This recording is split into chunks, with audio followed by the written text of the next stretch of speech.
Freak talk. Freak talk.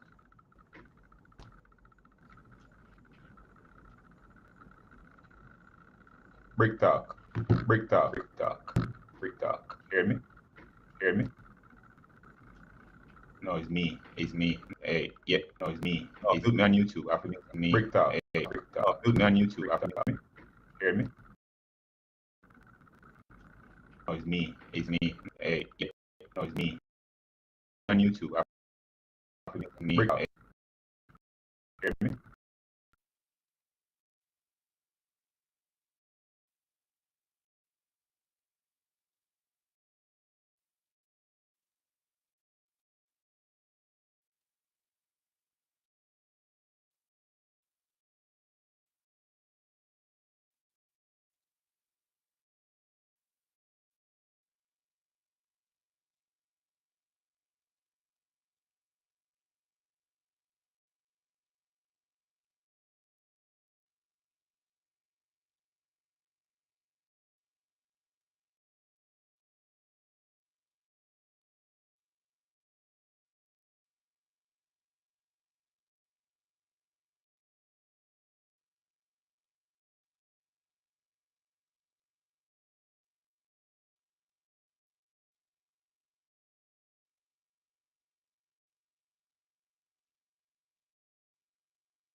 Not even you go tell your broker. You go tell that one. Have the foolish. Yeah, man. The safe fixes are really.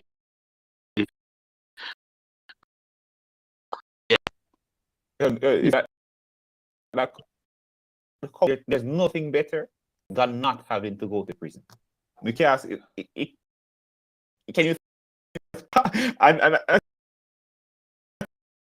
even moving prison. Probably did.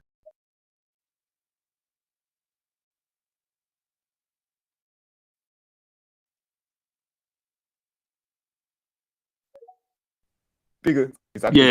Because I take it for sleeping then. But as a financial man, that kind of crazy still is. I mean, As a real life person, what work that?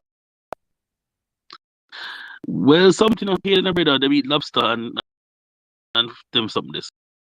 So I don't know could I get that little deal there. The meat something I go steal.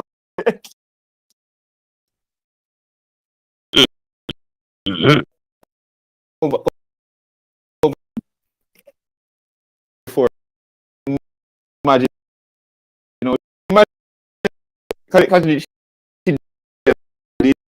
she didn't know the whole while, so you're not for money still. Or right. Imagine she channel. So time a man or I forgot through this whole process to thief money from Peter for paper. They just thief and they have a thief again, so the don't go back. So your thief in us outside. Your quote unquote debt just keep growing. Man, right. So imagine in that. That's not. She not sleep. Imagine they shall sleep at night time. I said, "I know them will catch me today." After do it again, them will catch me today. She Billy made of nothing punch it. That's straight. Yeah. Crazy. Imagine she sleep at night time. I catch me today. After do it again, them will catch me today. She not sleep, dog. She Billy made of nothing punch either. I tell you that. Imagine how she sweat when just see that the client never get older. So yo, in quarter for one the money now. Retire next year, you know. I'm gonna want to retire, so I'm gonna take it. Imagine that. That is crazy. Rolling it over, boy. It's like a It's a Ponzi scheme. You never.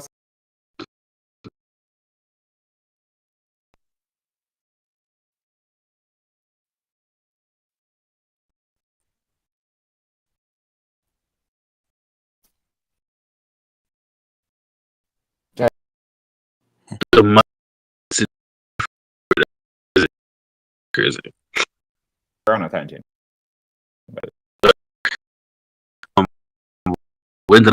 Yeah, man, so before you and it, so any reason and your broker shall be in good standing, you and whatever you and him start with about. Yeah, man. Well, yeah, we have to know. Yeah. I was trying to this week. I don't know if I could make a call down there to see what go on in the streets. I like how this go. We need to fly. You understand? We you want to fly before you buy more? No, not no. Fly, no, so they are 50.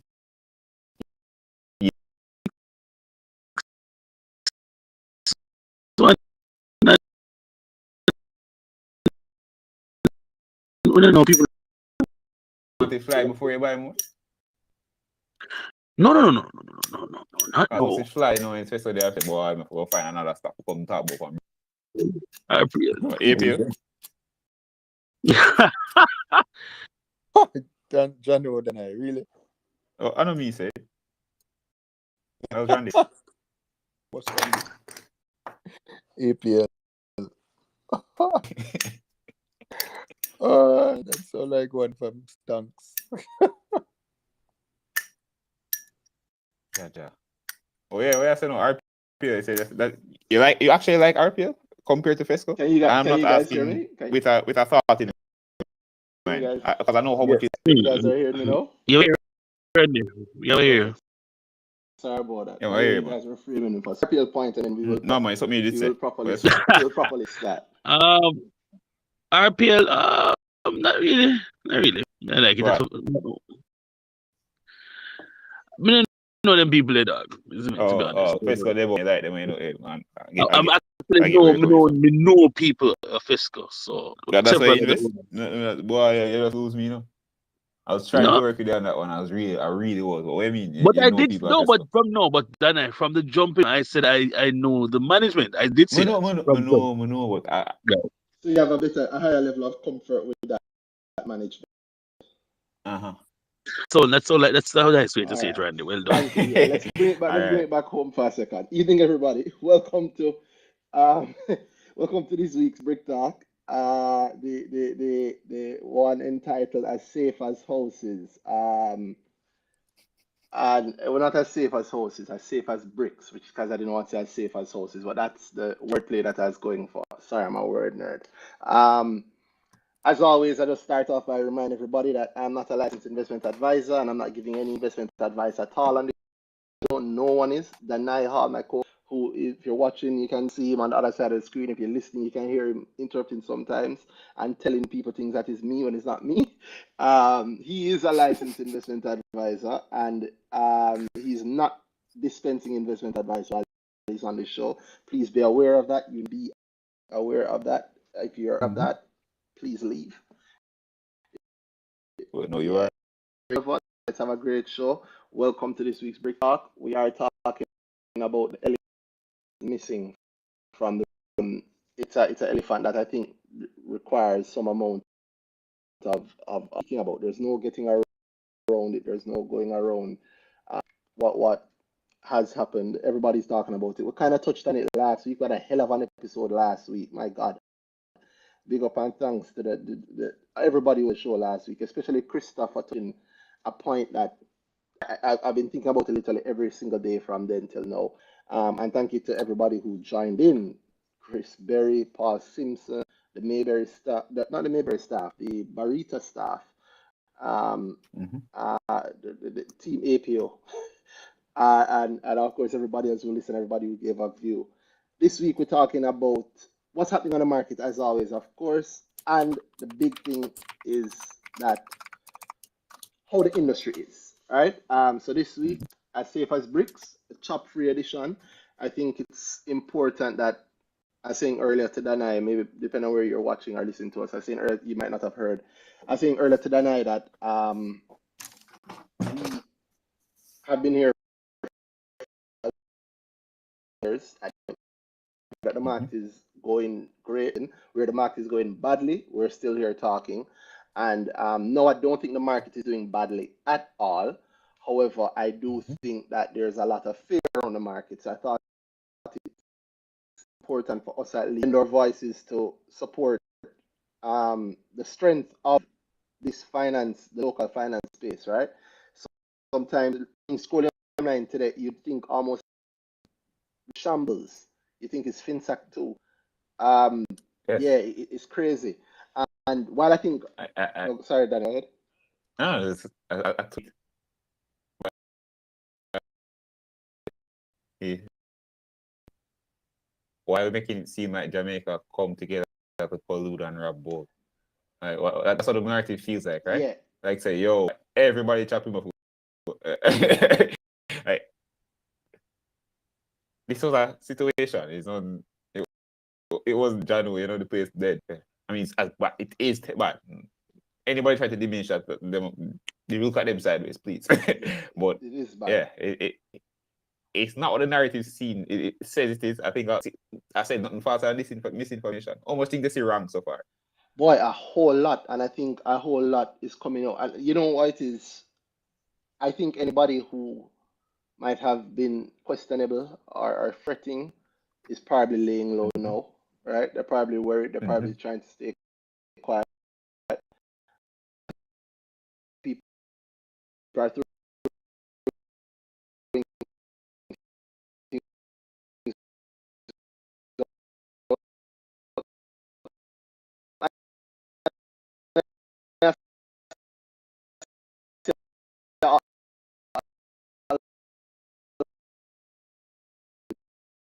lend some sensible voices.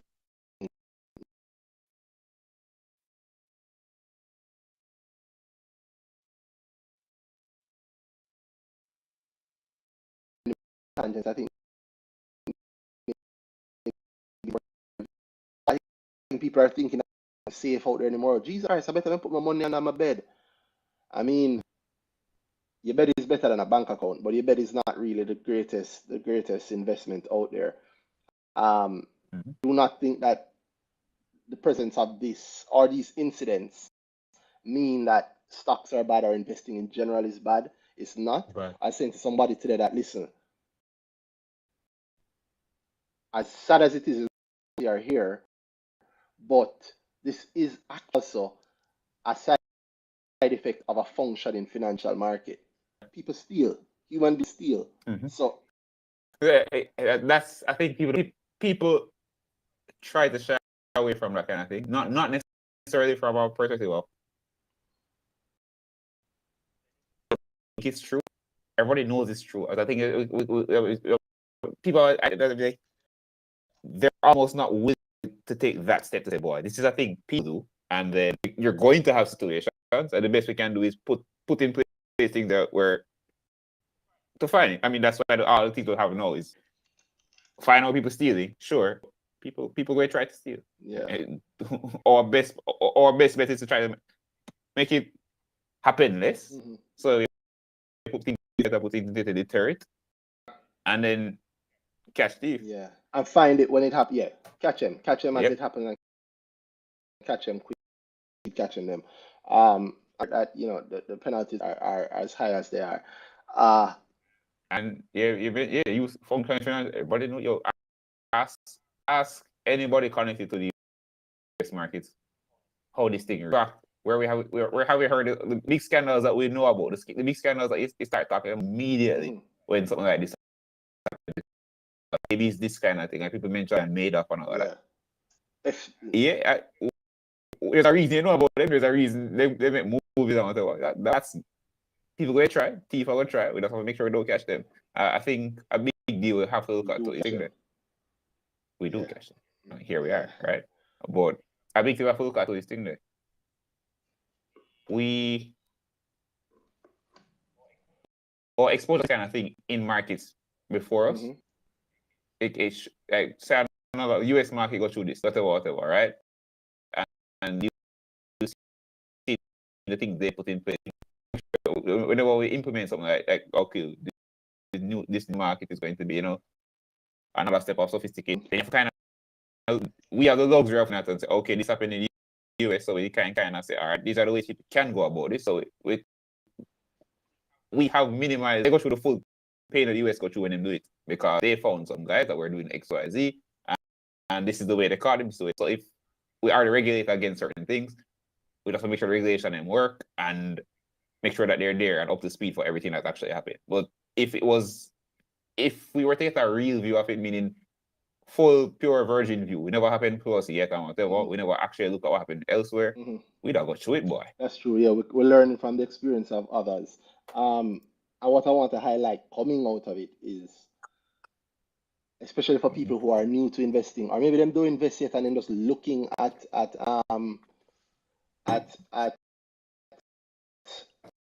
getting into investing now, or they've considered it and don't know. There are steps you can take.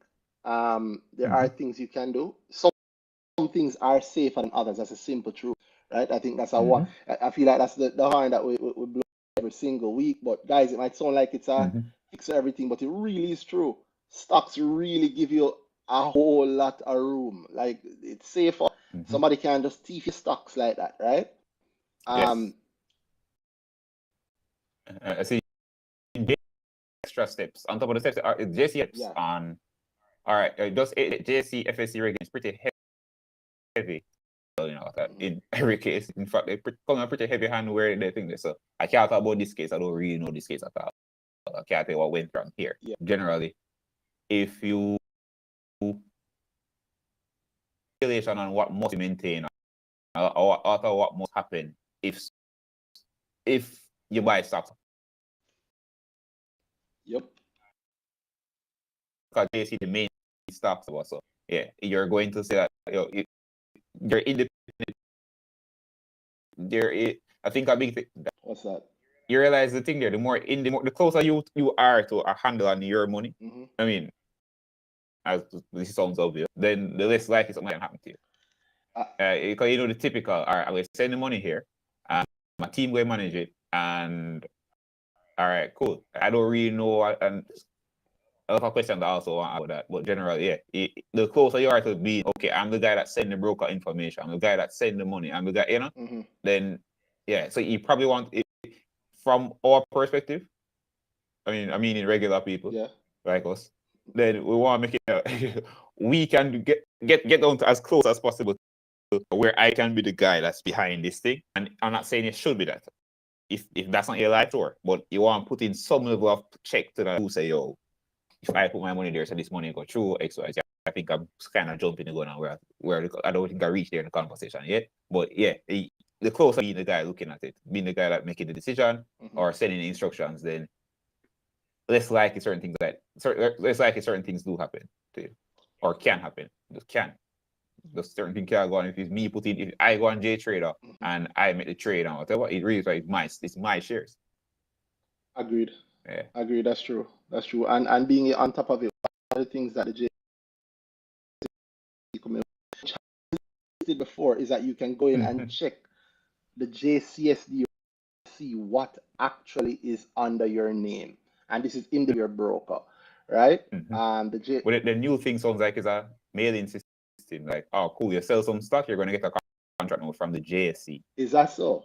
Or not necessarily not a contract note, but it sounds like there is a notification when you sell stock or when any activity on your stock account, you get a notification on it. So it can't be that your advisor sell without your instructions and you don't know it happened until 6 months and then go check your stocks, things like that. Yeah, and so I can tell you, My Money JA, the team has been looking at that behind the scenes, and we are coming with something to help also alert people. So kind of like how, in America, if money comes out your account alert, we are actually putting out something to make you. We already have, but we are putting together something to ensure that you get a similar alert, especially if we see a transaction happen, but you didn't tell us that you did a transaction.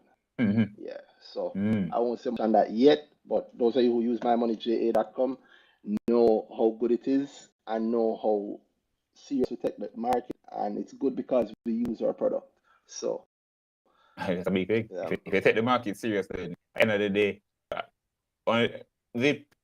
we hear it said often, but one of the biggest deals about the financial market is the safety of it. It's a trouble putting it. Yes, the biggest thing. You don't have it without that.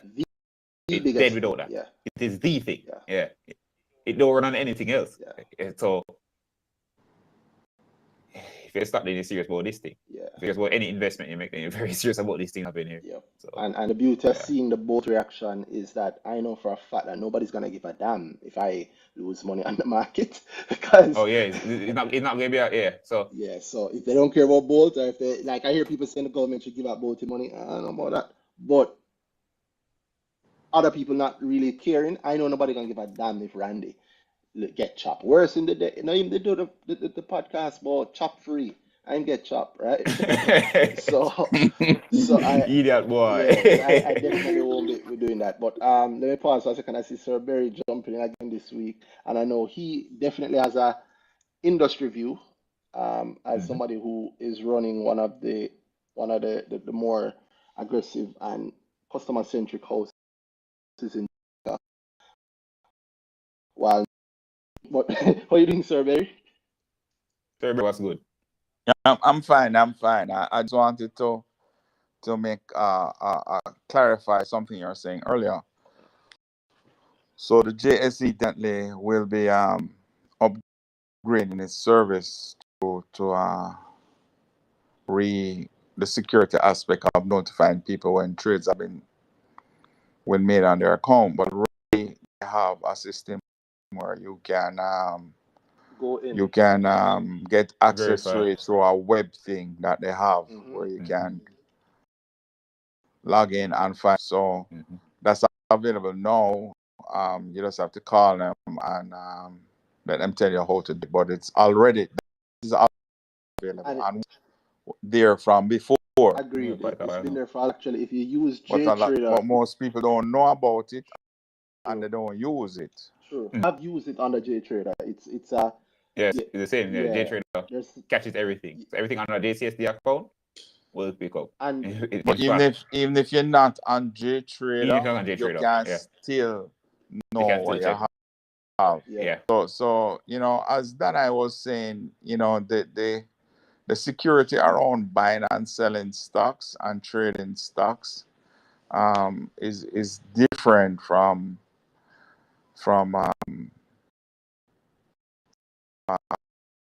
some stuff we're hearing true. last week, and definitely, I would say, I don't know about other firms, but most firms today, we don't really deal in cash anymore. So Mhm.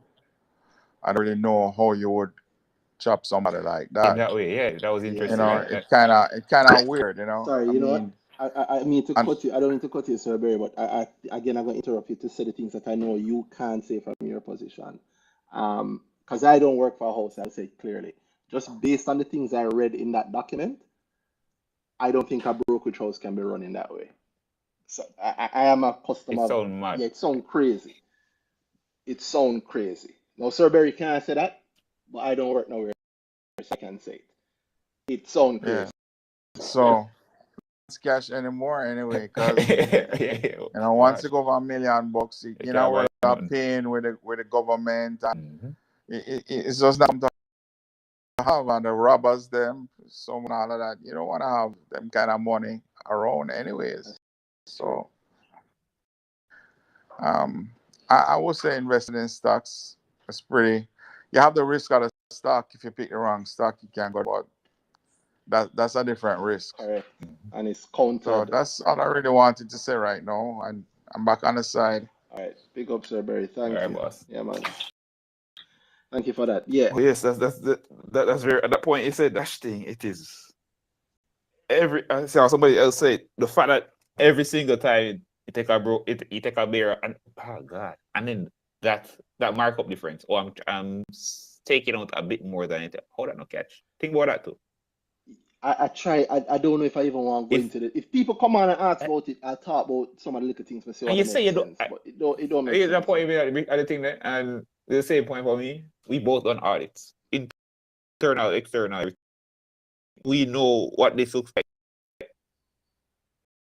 Questionable things there to that. I can also think about is thing there. Both side. Go ahead, Danai. Danai. Go ahead, Danai. Thing there. I want like how did I figure well all he does he does get audited, right? I mean he does his own audits for his whole thing. I expect so. I hope so. Because an audit would catch thing. An audit should catch that thing there, that little piece there where that if there's a discrepancy between where the security is held and whatever and what the statements say, Yeah. then the audit should catch that. Well, Because the audit should go to the source as close or get as much samples as close to the source as possible. you see, So I wonder what happened there. so yeah, that's the specific case. I don't know how deep I want to go into it because I'm thinking if I'm doing an audit or an audit is being done and you ask, well, we hear what you say you have, but Or JCSD said. what does no? We need a statement from your broker. Broker. Yeah, No, but no. if your broker rep sends a statement, the auditor is going to take that. That's the part I think there. But Yeah, there should be something. there The is, you auditor know, should find the source as much as possible. there is, you know, meaning a good and true audit wants Should go down to the should source. go to the source, should go to the JCSD level. Yeah, And because and why I say because it's not like it's not accessible. Correct. That's the thing. It's It was really for JCSD and get it. Then I say that makes sense. flip side, well, question. let me play Chopper's advocate. If on the flip side, if you if you if your auditor asks for The one time statement, devil will be the really appropriate word. right? If your auditor asks for the broker a statement from the broker and the broker sends a statement, and Then it worse take is directly to the auditor, so not even to the you. auditor, yeah, they take it, You're gonna, and that's yeah. cash. So I So kind of said how often, but even then, and even the auditors if even they don't go to the source always, at some point they will. So no, bro. To me, something should have kept. I understand how it wouldn't be caught.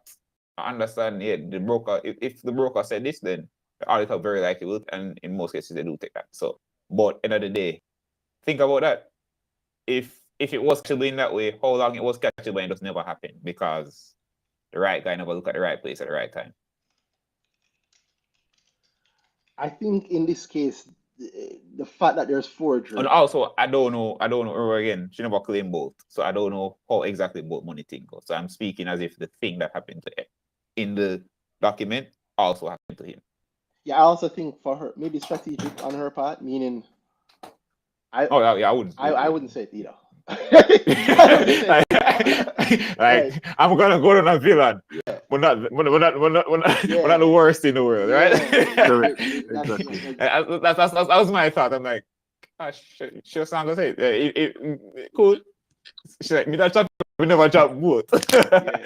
Damn. If I admit to something, but not that. I'll take that one. That's true. Harsh, but again, I want people to point from this is, do not think that this means that you should not invest.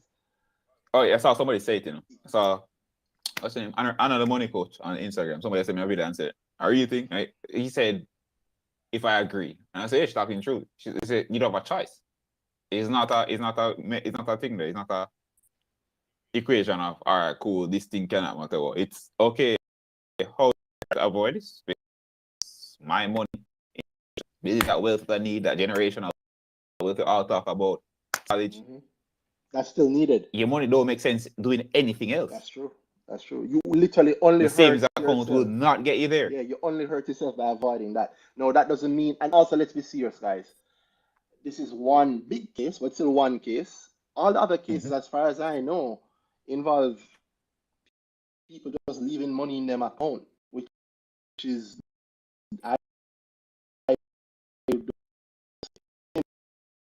still doing good. The market's still open today. We just had an IPO. That's a little tidbit that I'm sure some people are the first day of.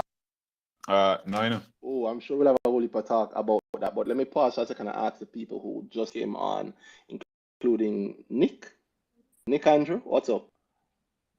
Nick, what's good, Nick boss? Drew. Sorry. Nick Drew, if you're speaking, you have to unmute. I think. Oh, he's on. Yeah.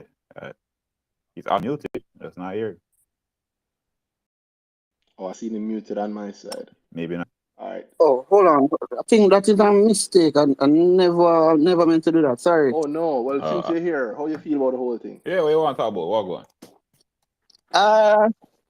Well, I'm not going to say I'm a new investor, but I'm still a young investor, right? Me too. Me too.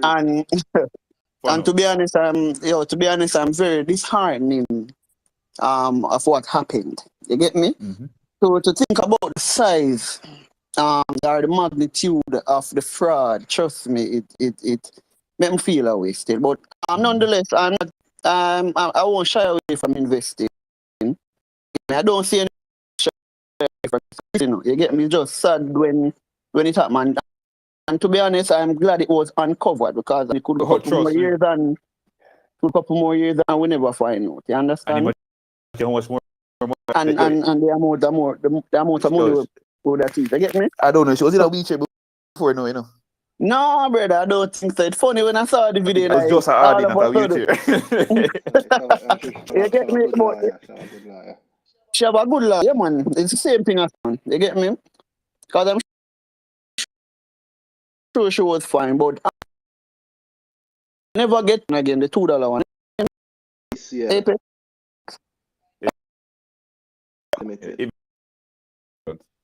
It's still. That's all right. You know, I'm just about. Yeah, so I never get to even read the prospectus. I drop off it, but I go and probably just run through the prospectus and then see, you know, if it if it is a good buy in my Need some time opinion. and get a read. Make sure you read. No, run through by. Well, Read, well, see if that you makes like it, so you want about it, and then that make makes the that move, makes man. sense. That makes Yeah, sense. man, because nothing But Yeah, much would have changed. It's the first day it's listed, so yeah. on the second day of its list. Mm-hmm. Exceed maybe we can maybe talk about it like later. Let me hear that's what you said. yes, I was just saying that I through the prospectus and see if it's something that I like. I might grab some. Okay. And then for the new year though, I tell myself that I want to put more effort into the market, right? Trying to learn some more, trying to invest some more. Start off the new year good, to be honest. I like Right? that. We're only 20 days in, so that's very good to hear. Yeah, man. I start off the new year good, man. Okay. You're taking your money serious this year. Yeah, man. When by the time December, if God spare my life, I should look back and say, yeah, man, I hold it. Yeah. Which is right. Love that. Yeah, man. Love that. But your program, try to be there as often as possible, listening and hear what you guys have to share and things. So just just continue doing the thing. All right, big up, and thanks for that. Yeah, man. Yeah, and I like that said and that I'm not deterred to invest. One thing that really bothered me, I was talking to a brethren of mine, and he said it's a very funny conversation, a brethren of mine. And I tried to from Mobe, which is why it's funny. A brethren of mine from Mobe, so it's very funny. Yo, that rough female. Yeah, and he was saying to me that he said a couple of things that are funny to me. The first thing he said, him hear about this robbery, right? So him hearing the very first fraud, this chopping that happened in the financial space.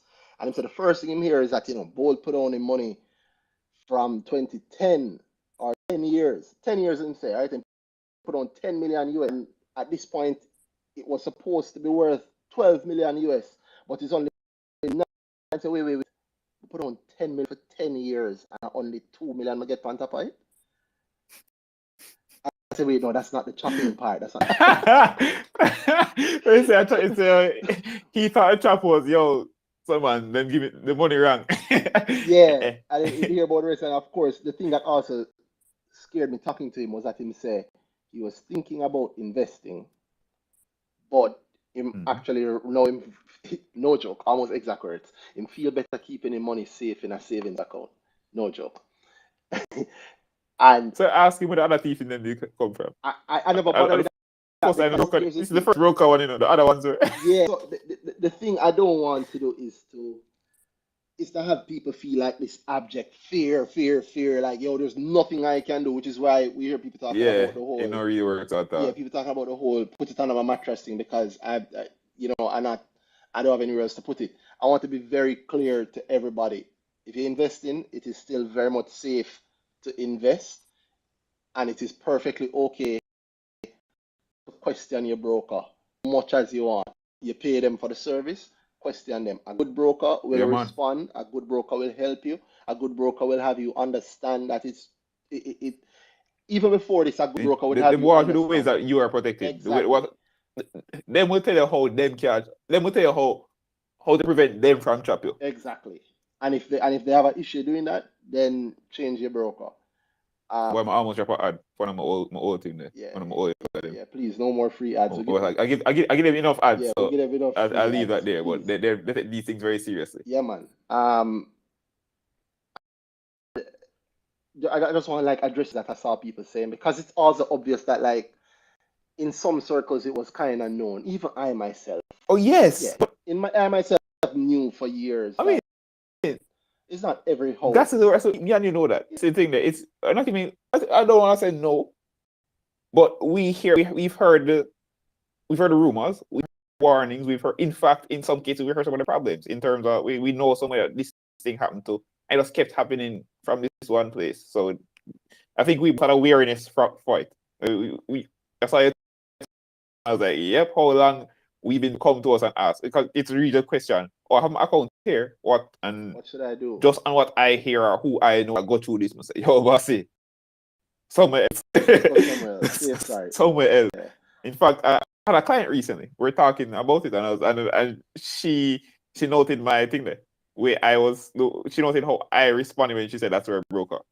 And this was before anything up. And I said, anywhere else? And I was asking she was anywhere else. I want to tell what over here, good story. But I never know. But then I sitting there, I see people saying, yo, Elton Birdie told me. Yeah, and this I the see boy. man have Some people have some bird anonymous link, story. boy. Some bird link and the bird story is just coming out. Only brother, imagine. Yeah. So 1 sec, I see Stephen Adar. Stephen, what's up, Stephen? Oh, Stephen, welcome.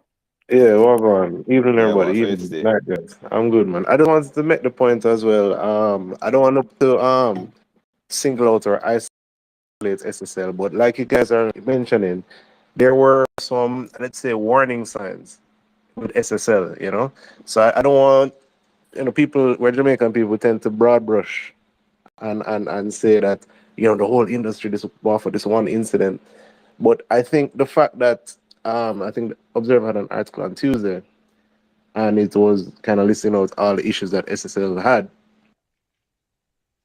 over the years. and over the years.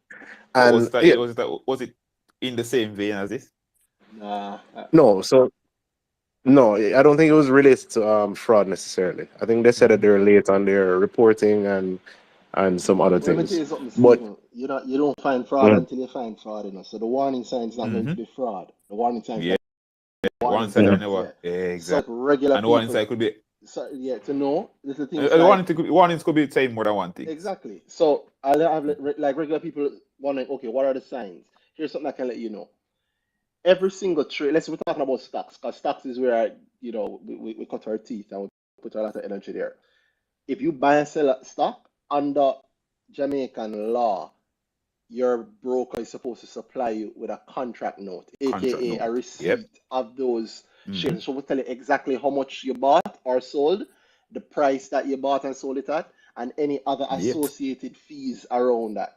Right? Every single broker for every single trade. Properly dated. Yeah, properly dated, tell you when it is effective as of. If they don't give you it in paper, they should have maybe and you can print it out. But it is a requirement of the law. So if you buy or sell any stocks, and I think that goes for a lot of other securities too, but I can speak definitively for stocks. If you buy and sell any security on the JSE, your broker should provide you with a contract note, aka a receipt, stating exactly what you bought or sold, exactly how much you paid for it, and exactly whatever fees and taxes whatever were associated with that transaction. If your broker has not been providing you with those, run them down. Yeah, man. If them can't give you it, leave.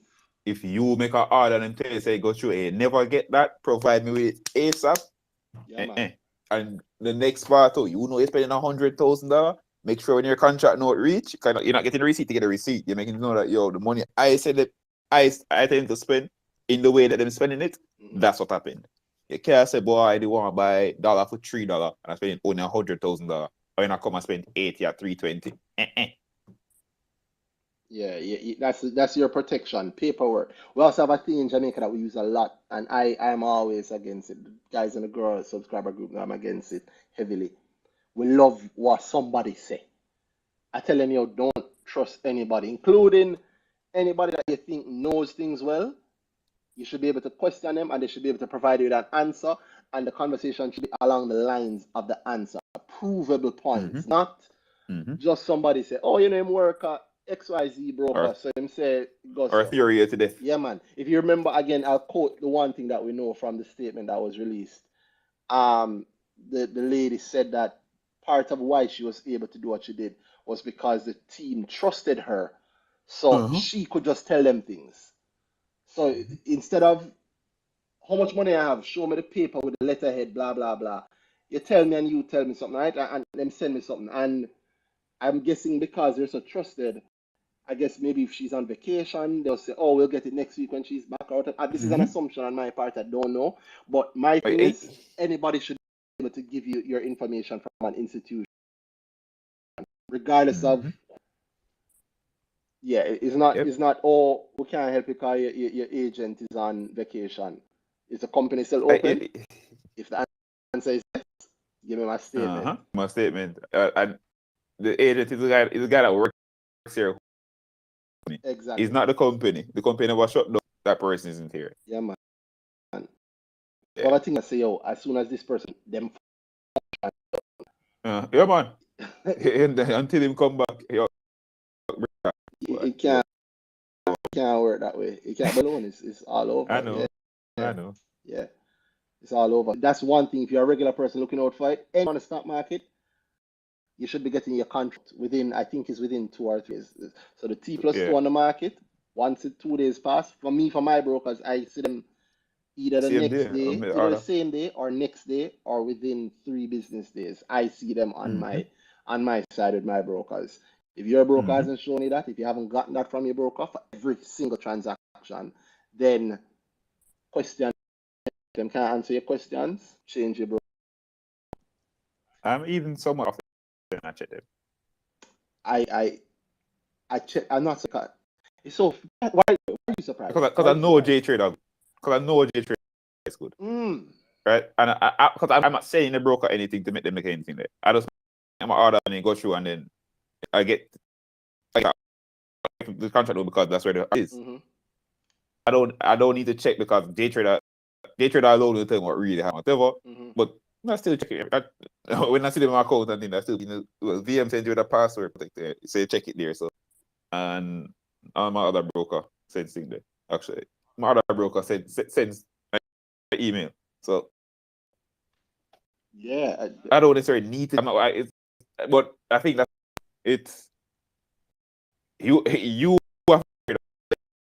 have what they have other thing that JC. Yeah. Anything happen there, so that's what JC say happen. Yeah. Right? That JCSD you want to get as close as possible. That JCSD portal will be the ultimate thing, and it exists already in another door. Even I struggle to find it. It is also, if you use JTrader, it's also in JTrader. You can get a statement there.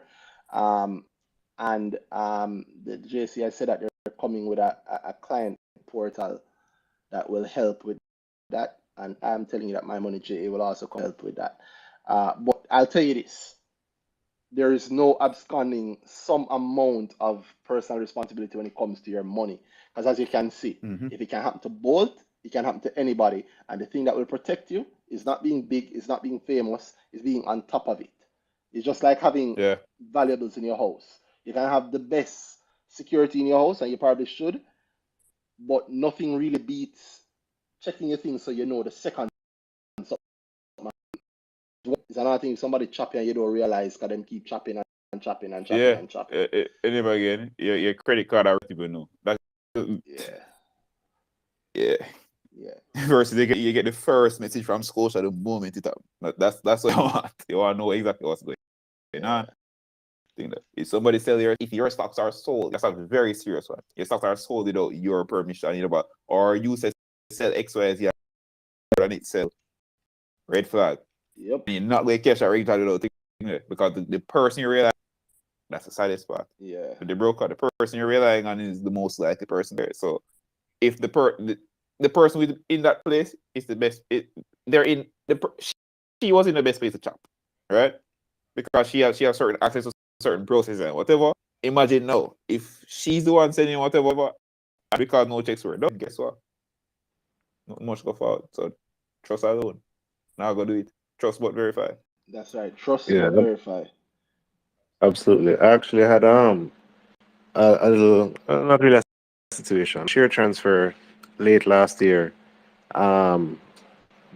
between 2 brokers, and I noticed that my statement on the broker that I transferred to, it hadn't been updated. So I had to actually follow up. Well, I chose to follow up. I checked with JCSD and saw that it had been transferred. And I used that, and I said, listen, I just transfer and whatever. And, you guys need to go to JCSD and update the thing. And then, they went and they did their checks and they went from JCSD. So just that much as possible, keep on top of your money. And then, you have your broker statements and thing, but, just like with anything, people can make mistakes. Go to the source if you have any, real questions, Yeah, man. And remember, this is another thing I realize a lot of people an issue with is being maybe direct with their broker, meaning you're almost afraid of this money thing. So anything them say goes, don't be afraid to question. A good broker is more than willing to answer your questions and explain things to you, right? And provide you with the information. It might mean that them send you a brochure and you have to read it on you. But if they're not answering your queries, your money. yeah, that's another thing. It's your money. If you're hearing it say that maybe both might not get back in money, imagine you, imagine me. So the responsibility is still on us to do what we can, and don't be afraid to ask somebody if you don't understand something that personally. I do grow every month, and I make it very easy for people to ask questions because I realize the kinds of questions people want to ask and are afraid to ask. Don't be afraid to ask anything when it comes to your money, because if you get burned, then we say, well, why you never ask? Yeah. Yeah, man. No. Ask every single question you want. And by the way, like I said, if you guys want to come on and ask questions on here, not that we're brokers, we're not going to be answering and explaining, oh, this and that. But if you have But we'll do it as questions, much as we yeah, can, we'll as do as much as much we as we know. can, please. And I want to hear from people about how they feel about investing and whether or not they'll whether or not they'll Push through. they want to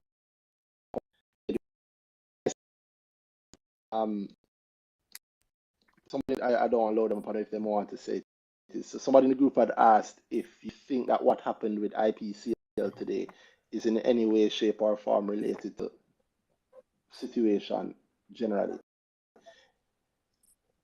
So for context people, IPCL had its Image Plus first day of trading today.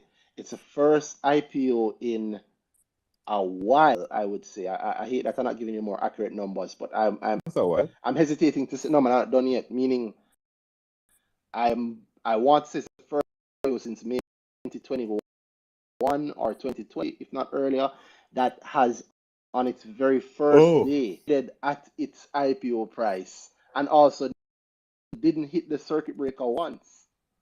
Not even think that? Not Not even what name I get? Signals. Did it that? Signals real estate. maybe SRF. Maybe SRF. Check If it. I'm wrong, yeah, I'll check it right now. Let's see what SRF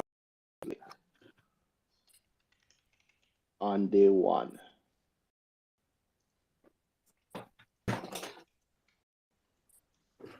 So on day one, Cygnus' day one was October 5th, 2021. I didn't know if our information goes back that far. Or the daily. Oh, the trades. Yeah, the actual info. I'd have to check it manually. Candlestick at least. Yeah, the candlestick will tell us, but let me see, October 20. What did I say? October. What day was it again? October 8th. October what? No, October 4th. October 4th or 5th, 2021. Yeah, the same birthdays. The low was 1830. What was the IPO price? So I'm looking. Stored information back then. That's 2 years out. Or almost. Yeah. Just loading up the price. Okay. Well, you can check.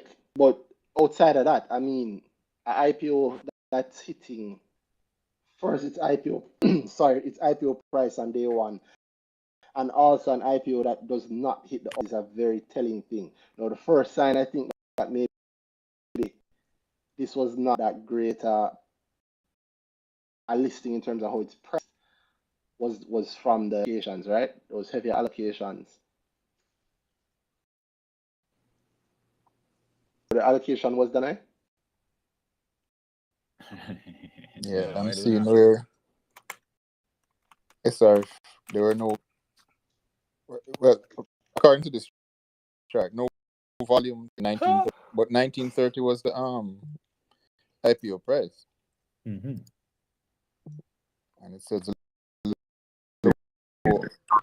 low, the high, open and close are on that day, but there's no volume. On October 4th? Zero trade.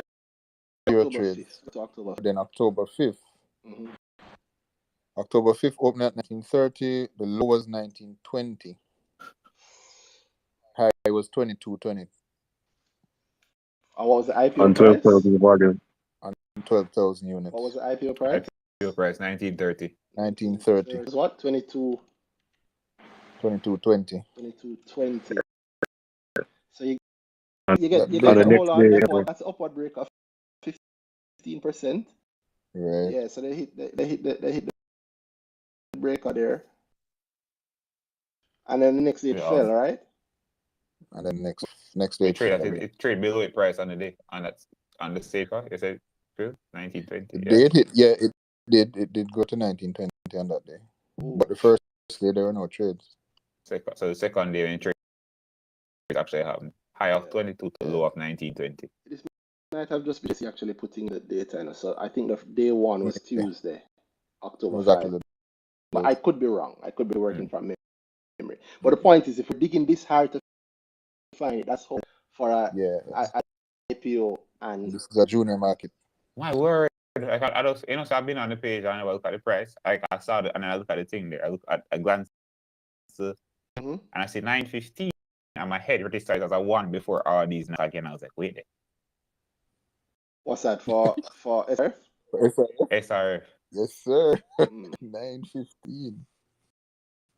90. I thought, yeah, man. Jeez. Yep. No, this is 2021.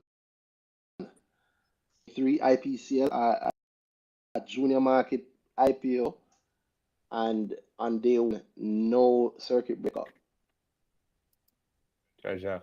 It sounds to me like the market getting him again. No, I'm Volume. saying it can't trade 130. They're trying to make it that get the thing that the Chinese prices, man. Big up top striker Shan with that legendary thread. Yeah, so it could still go, man. If a trade that's close to 130, I tell him to stop because someone getting it seriously. I'm joking. I am joking. Yeah, because that can be bad. Oh God. I mean, for me, I think this look like death for the flippers. You know, we did the death of flipping. What? How long ago did we do that? A couple of weeks ago.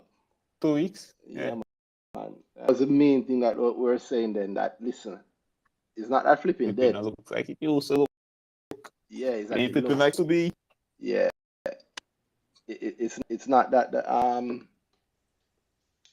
yeah, it's not that it's dead. It's that it has to be done in a different way now. And now you actually have to know what you're doing. No, you actually have to have skill. Yeah, man, it's going to require many sides. No. From the retail side, because it's your money investor from the investor side. And I would say also from the broker side, they need to know what they're doing. Oh, yes. Yeah. 100%. I have a lot today. You know what I was thinking in there? I'm the broker is going for, right? But then that's the client, which is the person listing the PI stocks. If the broker not really knows, or if the broker not really looking to do certain things or know certain things, then market is not magic. It operates in a certain way. If you don't understand how certain processes work, yes, the raw, but in truth, he'll be going for the IPO thing. I don't really know the IPO thing work. You know what's been teaching me? I even put extra work into explaining a split this time around. Because of everybody telling me we do the split of the split. It's faster. Remember that? Yeah, everybody was trying to do the split. Yeah, man. So now, I know I'm explaining the split, and I'm realizing, I think the point of them realizing is when I realize how much people don't really know this thing, though. They really thought it's automatic, this just putting in the money and explaining how to go about the whole split thing if you're looking for a certain level of gain or whatever. It's not really, But yeah, it's not magic. And if you're broke on a real looking at doing certain things, then all the best you do on your company. You are not that investment. Or be realistic about it. That's where you start knowing the brokers. You have to say, all right, cool. That's go back on that line. Remember, it used to be, boy, only this. You know, if this company do this IPO, you know, it's good. No more ads, right? Yeah, no more ads. But I think it's on. Yeah. But yeah, I think we really left it. No, certain brokers back in the ring. So I have to know. All right, cool. What does this IPO potentially look like with this broker at the helm, and what kind of movement I expect, and what my investment need to think there. So yeah. Yeah. I'll put it. I'm always trying to. I'm not think no car, no. Yeah, you know, finance full of feelings. Entire vex. Entire department is vexed because you said that. It does not mean anything bad. It just means means something certainly you're bad. investing for what you're investing. Be realistic. All the people working at the brokers, then I was dissing you directly. So you go, yeah, man. All right, but seriously, let me talk about the people. Win them let me talk about the people realistically, right? I'm saying this again without fear or favor. No other broker will tell you this, so I will tell you this. Most brokers don't give a damn about us little people investing. Worse, retail investors, about you. Most brokers don't give a damn about the share price. Most companies also don't give a damn about the share price. It's a very recent thing with some companies. The ones that always cared about it have always acted that way. The majority don't. That's why some of the conversations last week were kind of evident of that. That there's a situation in which you can get affected as the company, you can get affected as the broker, you as the outside party want to get affected. Is that everybody? Cool, we're done. If I say, no, what about the little idiot them over here, the retail? You guys don't matter, man. You're not like the pensions. It's money make up the pensions, by the way. You know? But yeah, that's a general sort of thinking that you get. That's what it matters. Sort of thinking that you generally get. I don't even know whose feelings vex over it. I'm just telling people because nobody else. Most brokers don't care about you as a retail investor. When they do these deals, including getting to an IPO point, very few brokers are thinking about you, the investor, you, the people out there in the market, that you also need to get a little bit of a gain when you're putting your money in. Not even themselves, think about some ways too. They're thinking about themselves because they're getting paid for doing it and they're getting the prestige. And you mean not even themselves them think about? Yeah, in certain ways, right? But I don't want to talk about GH. Because all the time could I get more. Imagine the prestige from a good journalist IPO do well. Big up such broker. That's not fundamental. What's important here that I get my listing done. Now here's why I'll tell people in a very real way. When it comes to an IPO is for a company, a private company, to now become listed, and it's an exit event. Most times it means that the company is getting an investment. Sometimes it means that there are prior shareholders who are getting a chance to cash out, right? But it's still an exit event where it's an opportunity for some companies to get some money. That is one part of an IPO. As long as the money is gotten by the company, that part of the IPO is considered to be successful, right? So if a company come into market for $500 million, you see, if them get the 500 million, the IPO is successful. What am I hearing in the back? I think maybe one of the speakers not muted. And the broker already makes a commission. Hold on, let me mute it. Oh, that. There we go. One of the other parts of an IPO is that, the broker that's carrying out the IPO,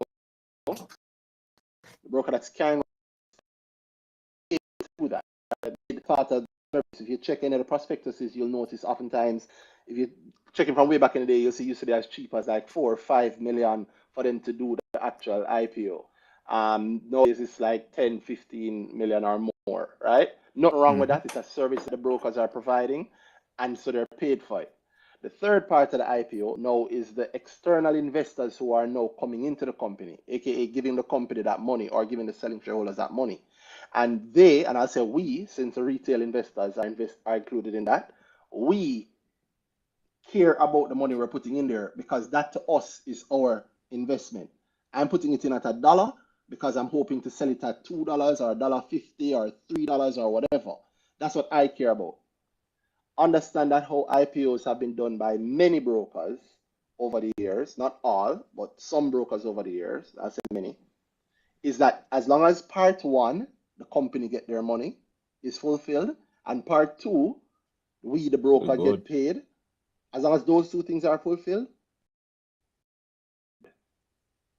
they don't really care us regular users off. In fact, they say you're wrong. Yeah. In fact, they'll tell you that caring. you're wrong for caring. Exactly. Your view should be long term. How dare you try to you want to make money? Make money for your kid's school fee off my company stock. You should only in this thing for I mean that is the general thinking that many brokers bring. Why am I highlighting that? And here's where we're going to the speculation realm now. I do not know, let me be very clear, I do not know the details behind the Image Plus listing, but I cannot fathom why they did it at $2. Not that there's anything like a $2 IPO. An IPO is an art in and of itself. There are many different price points you can come in at. But I think right now, especially for a company that this seems to me to be from the prospectus, this company could have very well come to market as a $1 IPO because market is prime for a lot of these things. You still get literally no reason to not do it. I don't know, maybe they're just trying to be, and coming at $2. Yeah, well, if you try to be cool and you get it wrong, this will happen. But here's the funny thing I want you to understand. IPCL has gotten their money that they wanted for their projects, so they explain it in the prospectus. Yep. So they're good. They can go. The listing broker either has been paid or will be paid, so they're also good. Who does that leave? Us regular people. And at this point, to say anything more, I think I'm going to Danhai's territory, so I won't. But I will. So I will tell you that I think, this is where pricing an IPO shows itself. And the funny thing is, the broker's big customer, that company, might be happy because they've gotten their money.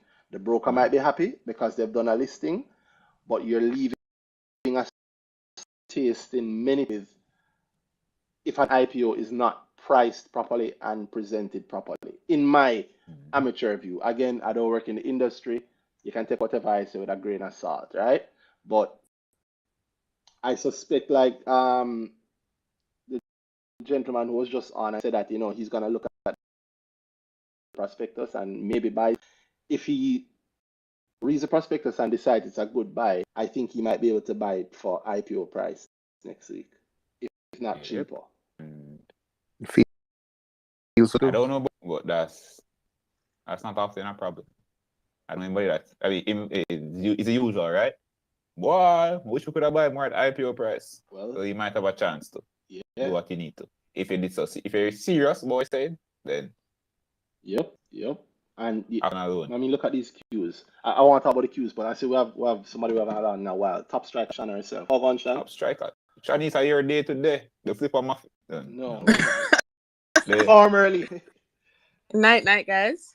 I heard my name, so I thought I'd come on and hail you guys. Oh, go on, top striker. Again, the flipping messiah herself. Yeah, man. The flipper mistress. Hey, boy, Shanice, I'm sure everybody thinks all you on the market still, right? Literally, that is all people do. Yeah, you'll never get rid of it.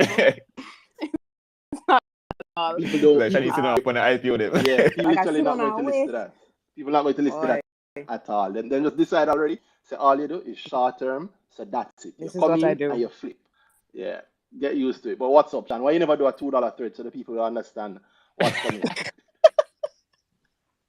Because I feel like if I do the $1 third, if it really sunk in, people really should be able to understand the $2. Right. Like if it fits the purpose. If I really I agree with you. Third.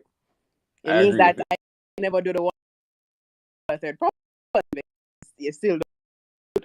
People are But definitely, I share your sentiments, Randy, about this listing. I mean, I had a $2 and instantly I knew I wasn't going to touch it. because no, psychologically, we're not like that. The market don't like that. You kind of have the people you're selling to. And that's the interesting part, right? Yeah, but again, I don't know, but I hear over that side they're more interested in buybacks and the like. Yep. But definitely the people who put it out, you can kind of understand why it was priced at 2. I don't. Why do you think it was priced at 2? Because I truly don't know. I can't see a reason for it to be priced at 2. Yeah. Because they're true fundamentalists. So if fundamentally this stock is worth X, why not price it at X? Because addition and multiplying and anything they say, really works. So it's the same thing, no matter. We say it no works, sir. Danhai. Oh, you're Shanice. The people them do their math, and that is what the stock is worth. I'm gonna list it at what it's worth. You are right. I forgot that. That's how it works. You know what they say? Yeah, that's the formula said this right now. I don't this up. Yeah, we've been preaching it for a while now, and I think it's only going to be more and more true in 2023. The market is getting more sophisticated.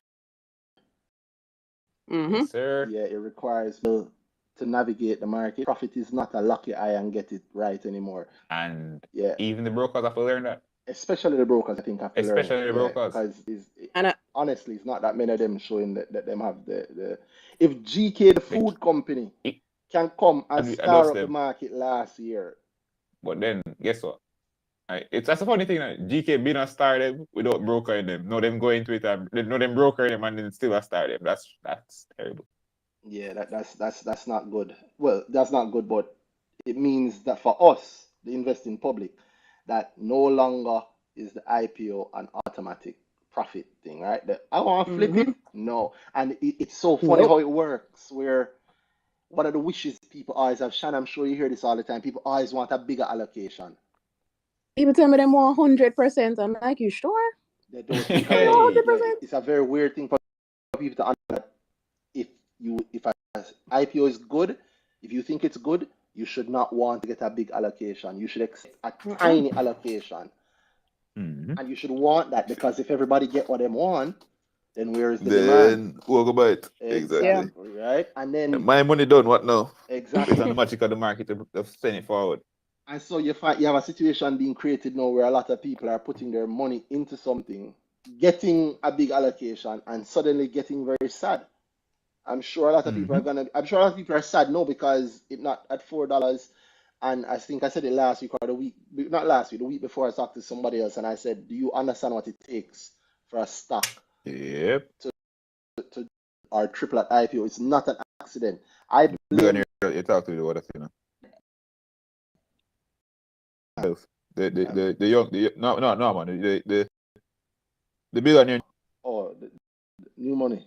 Well, what I do is, well, Sir Berry is here. The sleep apparel one, don't I? I will say clearly to Sir Berry that oh no, big up Tav.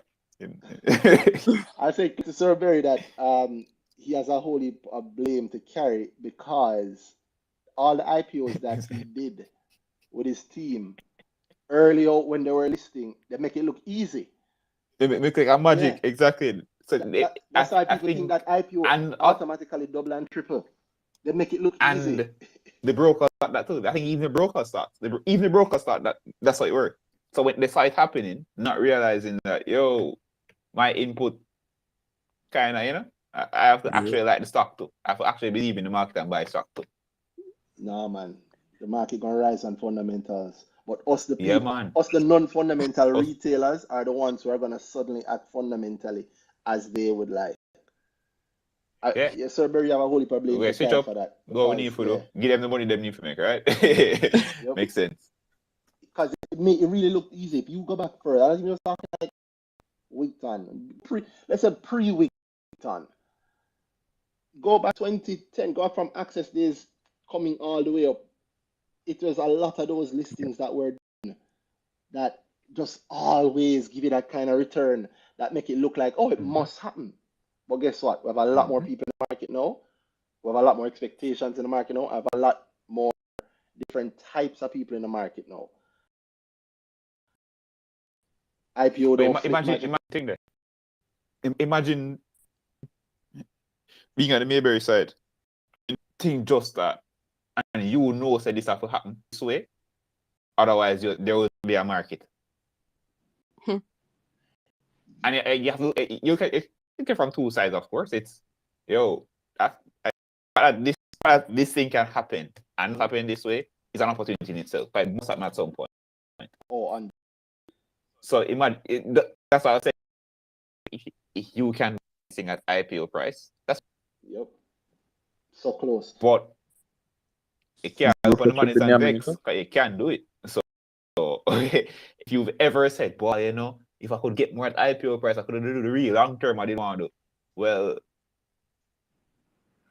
if English Bus is a company you think can do that for you, maybe you can talk. Maybe you can look at it for that. I hear a new voice. Me too. I won't say Lopo Laugh. I won't say the name because I'm not trying to start the year cancelled.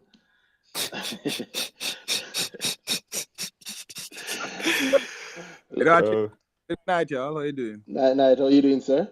My word. Good night, Sean. Good night, Pickles Break. I'm good. Night, just having a good week. What Drake say? No friends in the industry. Randy. No, Randy. Jake. Mute that. What's up, boss? What going? What talk about? I mean, you talk about the choppings or the I mean, I'll talk about the IPO. I think a lot of bases have been covered with the for the week. We have more to come for that. So yeah, I was just thinking, we were talking about the IPO. I'm just was thinking maybe some of the thinking behind it is, maybe it was the junior market that was it. That would maybe some places are not haven't frequently put things on the junior market, and they're like, well, maybe the trick is the junior market. What do you mean? Not really. What do you mean? Like Trinidad did that. Trinidad only has one junior market listing, I think. That Movie Town thing. I don't know if they have another one now, but I'm their junior market for a long time. I don't know if it's still that way. Only one listing, the Movie Town. Their version of Palace Amusement. Yeah. Well, that's not the cinema. So is that Movie Town is called? Cinema One. Movie Town. One. Yeah. Sorry. Yeah. Movie Town. Yeah. Movie Town is a brand name. Movie Town is a brand. Nice. Same thing. So I don't think that's well.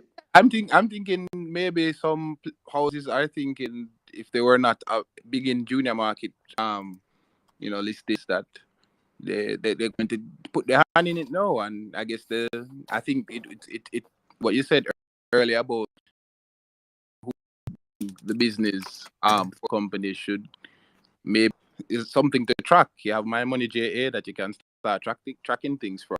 So maybe you could do a little watch list to put that against sometime. Or you can link us, Randy at mymoneyja.com, and we can make a little watch listing for your company yourself, because you guys need it.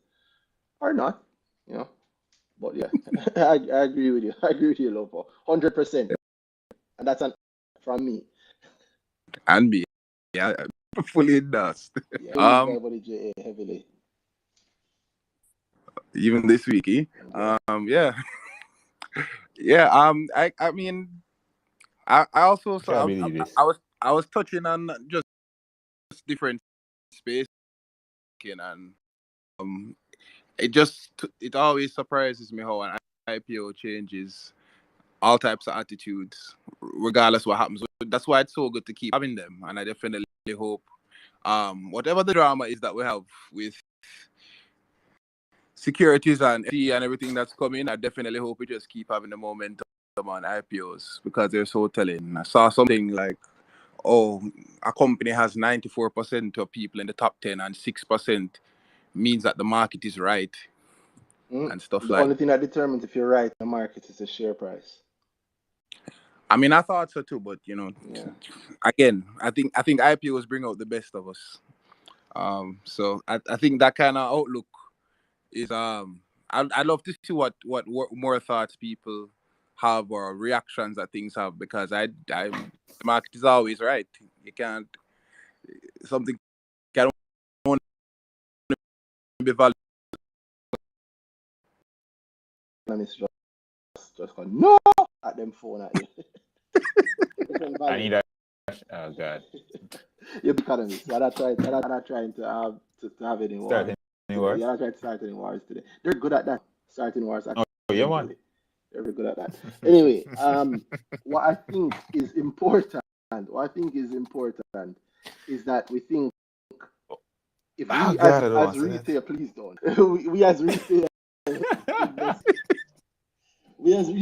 investors in mind that listen. Simply put, there's a tweet I don't think I've tweeted it from 2023. I should probably tweet it late next week. Everybody's gonna have an opinion on investment. Not every opinion is worth listening to, right? Every single opinion to see whether or not it makes sense. And if you think it makes sense, test it. And that includes mine, includes Danhai, especially when you pay him at dhauladvisory.com. And that includes them question me, man. Yeah, man. And they should. Actually, yes, they should. That's exactly what I was saying. They should question me. You have a fiduciary responsibility. In my mind, in fact, I think it goes better when you do question me. So Danhai, it what's up? Can I get some free advice? No, we never said anything about no free. We said question if you pay your money. No, I want some free advice, man. Since you're talking about splitting and the market is always right. I'm going to go and get a drink. So is the market right on Palace? Yes. Absolutely. Whew. I don't even go for the drink yet. Go through survey. Tell him that is wrong. No, that means things, man. Serious opinion though. What's your opinion, sir? Because you never spoke about Palace properly before this, I don't think. Well, I mean, I don't know. I have some fundamentalists in me, and I just have a difficulty with the calculations there. It's like, wow. We can.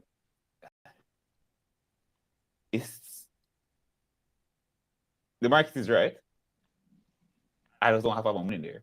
So if I believe the market is wrong, then if I believe the market will, wherever it's pricing it now, that my personal value system doesn't align with it, I'll go invest there.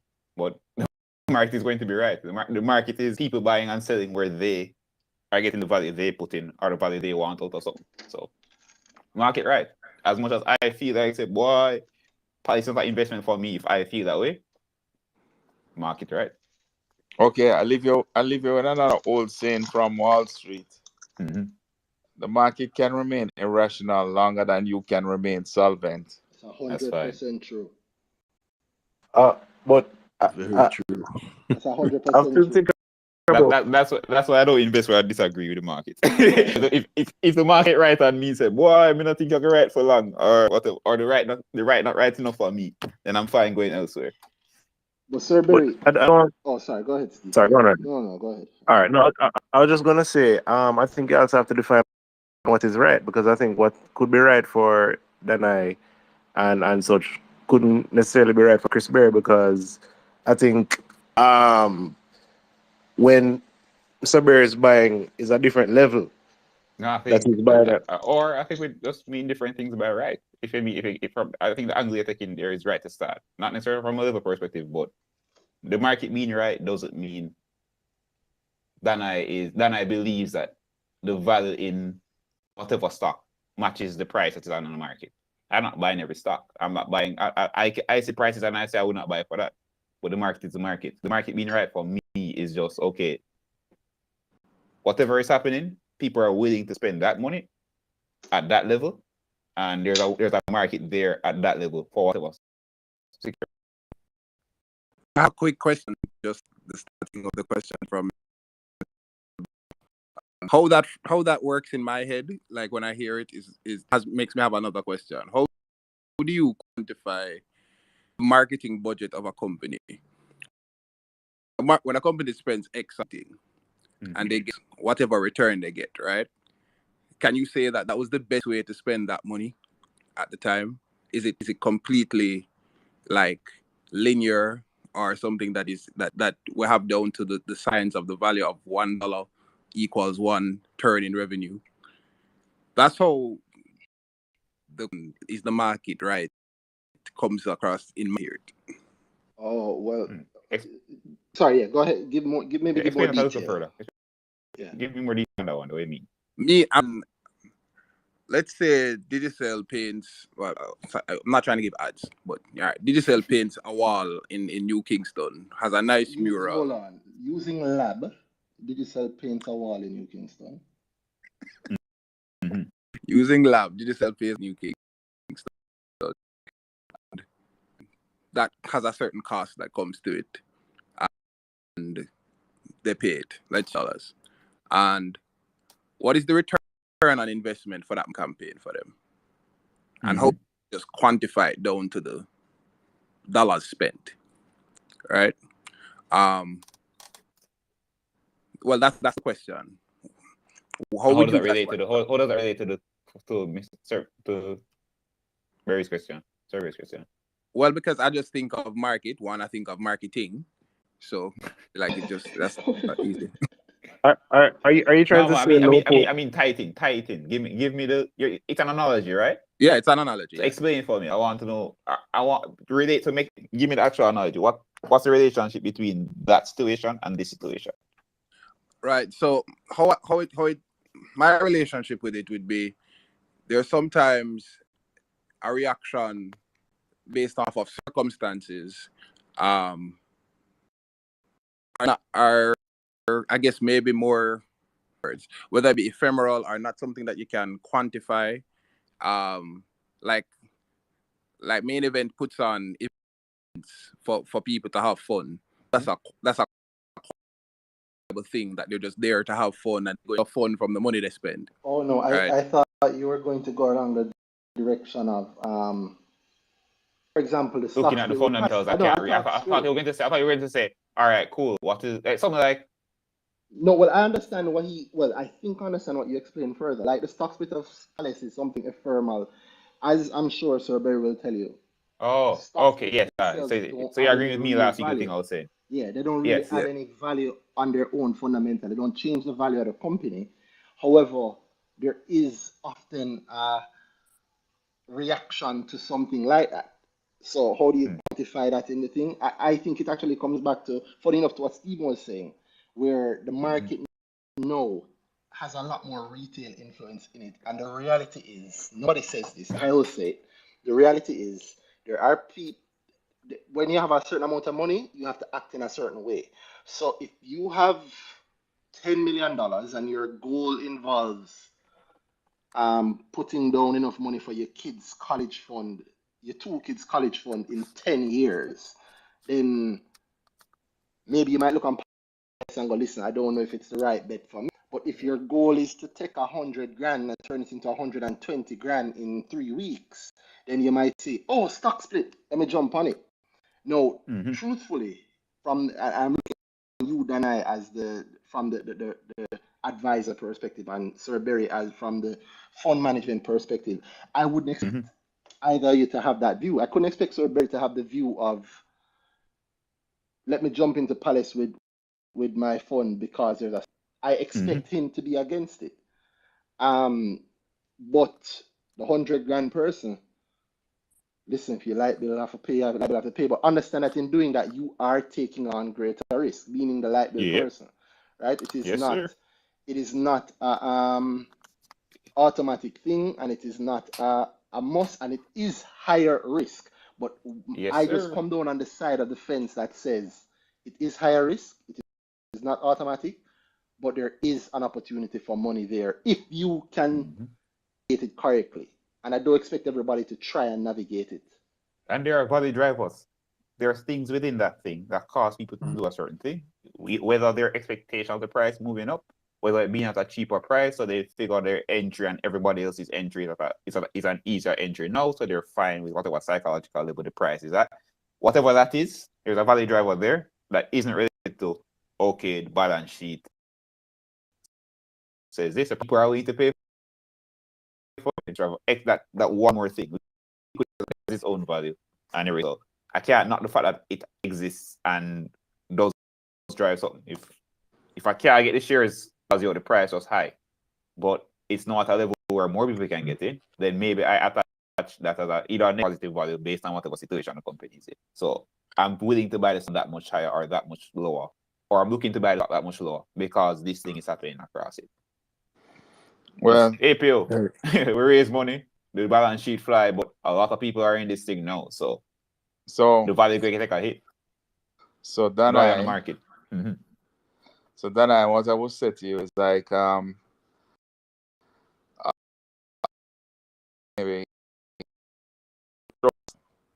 one or two different techniques in your playbook. Probably have a dozen different techniques that you have mastered. So really what I would like to share is like, you know, chasing no splits is a special skill. That's the yes.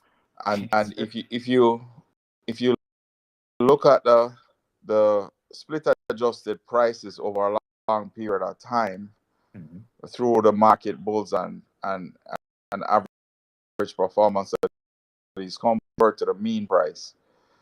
So definitely 100% you can make money playing that game, but that's a different skill, and you better make sure you understand that before you start playing that game. Definitely. And one of the things is I find the people that are more successful is you have a value metric that you consistently use to use it, or maybe you might have more than one that you can keep in your toolbox, but you can't just do that. Emotional feeling is not a way to do it, is what I would say to people. Agreed. If we were to look at stock split as the degree that your money can sing your money and get, they wouldn't have massive after where it is now. Massive split would have been a profitable thing to get onto. It just wasn't. Similar to so not all splits are the same. It just don't work. Right, Just like Barita having them thing and being the one APO that work out profitably. views are the same, you know. That's where the big problem actually is. I said earlier on this call, people don't really know this thing go. They run and they run for it. I never know a split work. I don't know the process of a split. I don't know when the shares come. I don't know I split. But as far as in the mind, I will get in for this, get out for this, and I'm good. I've yet to see it work on the I don't really know this thing go, and I'm just going to do it. Yet to see it work like that. Yeah. Let me pause and just point out something for the ones watching on YouTube. You'll notice I've been and Sir Berry again. I'll actually give you the credit for this one. As a Money JA user, that how we were displaying splits, we actually split the price. Well, it's not fixed. We give the user the option. So you go in your profile settings, you can notice the share price, so that we in other words, we the stock going backwards all the way, so that you see a normalized graph versus a stock that seems like a big drop on it. Yeah, that seems like something when what happened was a split. If you want it there, because there can be reasons to want that. If you want it, you can disable it, but if you don't want it, you can enable it. So it's in your profile settings. That one is a direct. Can I make it a toggle on the page? No. As in, you want to maybe have massive showing. I don't want to be able to be go on massive page and you see the regular graph and I put a toggle and it adjusts what the split price. The toggle is in your settings. Yeah. Okay, yeah. All right, no problem.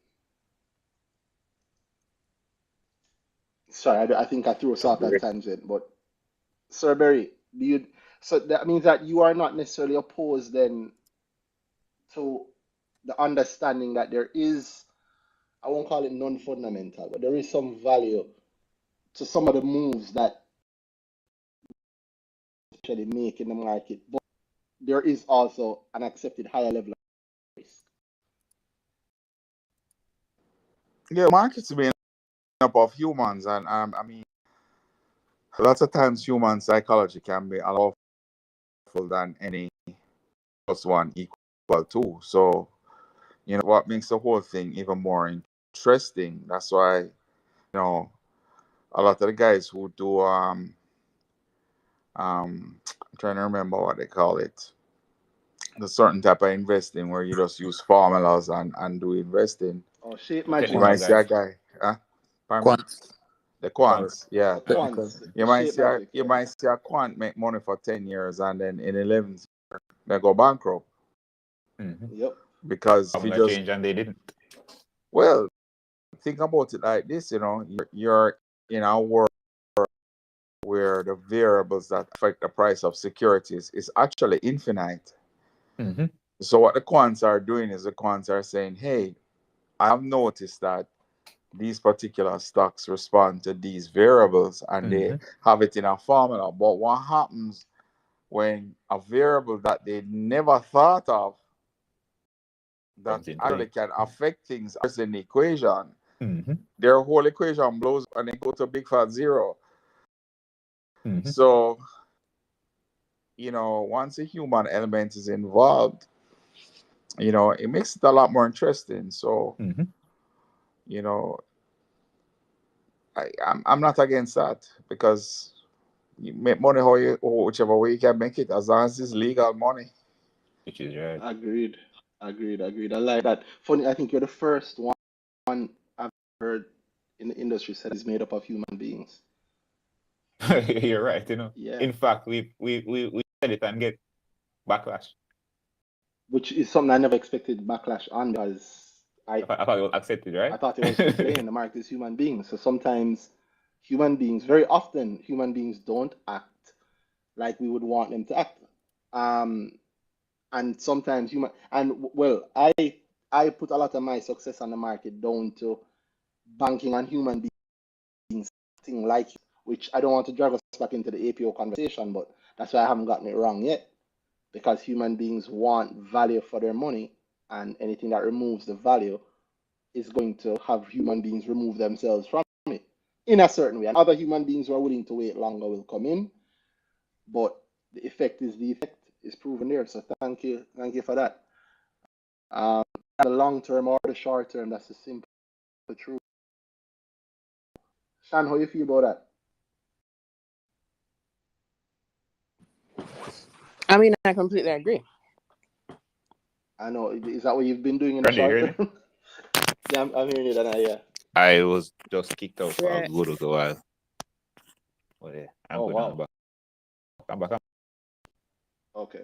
I see I post up it's me, Shari. Wow. The response to the pricing of the APO. Come on again. That's The interesting. CEO for IPCL said that it was priced at $2 because, paraphrasing in brackets, when they looked in the market and saw what their competitors were trading for, it made sense to price the IPO at $2. You know how little sense that makes? Whoa. That makes no sense. What? I blame Barry. And the breaker started though. The breaker good with that. The broker good with that. Who do you think said it? She says the CEO, but she's paraphrasing that she could be wrong. No, as in that, I mean, No, no. The CEO said it. What do you think? You think the CEO decided that? Yeah, man. Correct. I mean, actually, it could be a decision, to be honest, but I think the broker should have stepped in and say, "Hey, that no."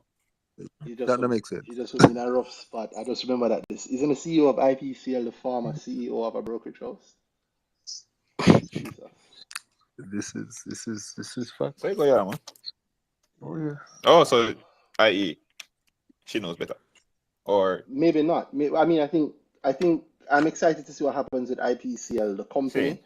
And I always point out that don't misconstrue a company with its share price. Don't think we can't change views. I don't think $2 is a bad price. Nobody's saying that at all.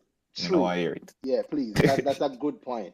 If the right IPO could be priced at $2 and it would fly. Pick up SOS. The right IPO. There's so much. Yeah. There's so much. Sir. I think it was maybe $1 something. Was it $2? I think it's 20. Yeah. Let me check. Fesco was 80 cents. Like there's so many interesting points that can be placed around around pricing is not an automatic thing, and there's no one price fits all. But if you're not sure your thing, come to the market at $1.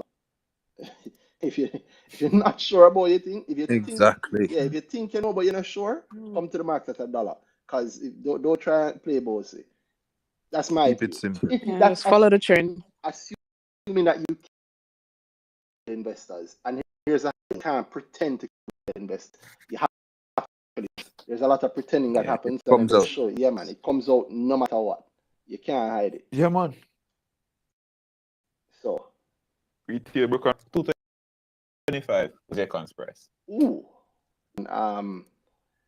But did they eventually spike at? That was a long time ago. Let me show my split. They did do a split though. Was that 2 to 1 or 3 to 1? I can't remember, but show it on the screen. I want to see that movement. They did a split. I don't even remember. I don't have it marked when they did that split. 2018. It would be there. Wow. No, it's not adjusted for. Or it's not showing. Something weird here. 2016 as it has 35 cents.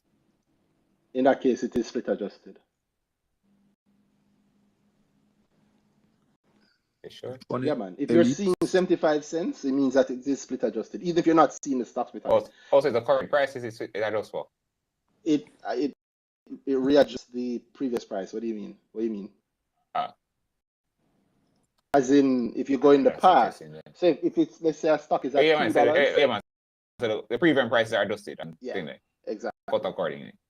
What did you check on? How much did they split? 3 to 1 in 2017. The 26th of June 2017, they did a 3 to 1 stock split.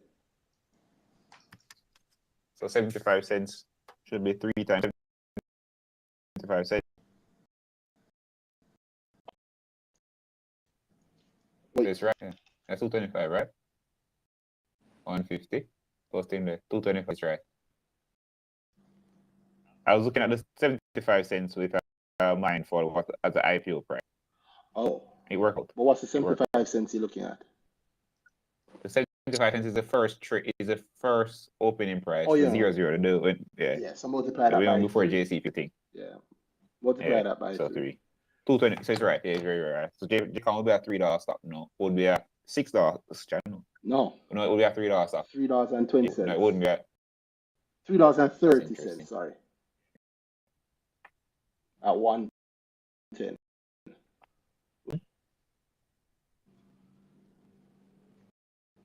That is interesting. It come down and still above, right? Well, I think that's what the bear was saying. Over time to the mean. Oh no, man. Yes, it did. See? But what I'm thinking of immediately that I didn't share was the tweet from there's a guy that tweeted and said, "Yo, all the junior market companies, the stock prices come down," and I remember that. And I told you to check on it, never really come back with anything. All the junior market, I don't understand it. Let me hear it. Yeah, he was saying the price is flying and they come back down. As all the junior market companies, all. Okay. It's really hard to fight reality. I don't admire people that do it. But for some of these, the ones that they had stock splits and then they revert to the mean, are there other reasons, right? That's the other thing, you know. What do you mean? What was that? So, for example, with JetCon, if memory serves, they had a year or two where they were struggling, and the market lost interest. So were the two struggling years 2020 and 2021?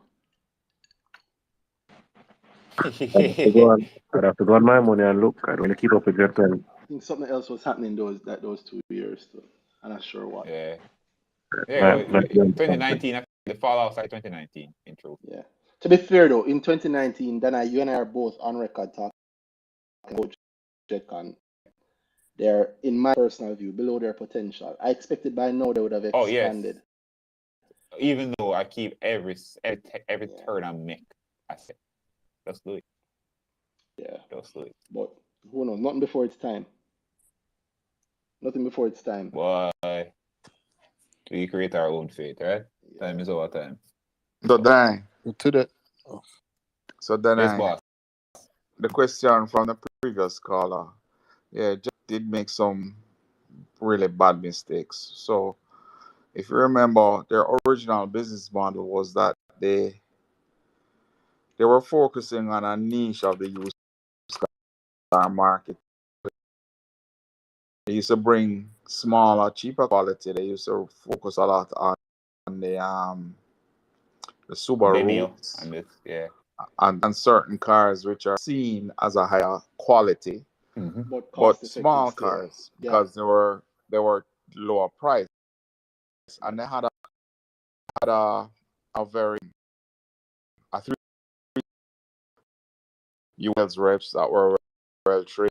They had a garage and doing very well. In fact, I actually visited their business place and watched them operate, and there were lots of times where like they couldn't even keep up with the people.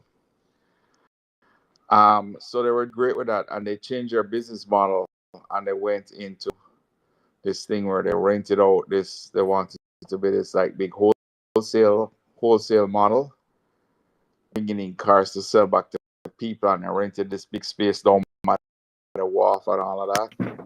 So basically, what that did was that took all the margin out of the business, because when you import it and sell it to retail, it's totally different than when you try import it and try to sell back to people who are coupled against you.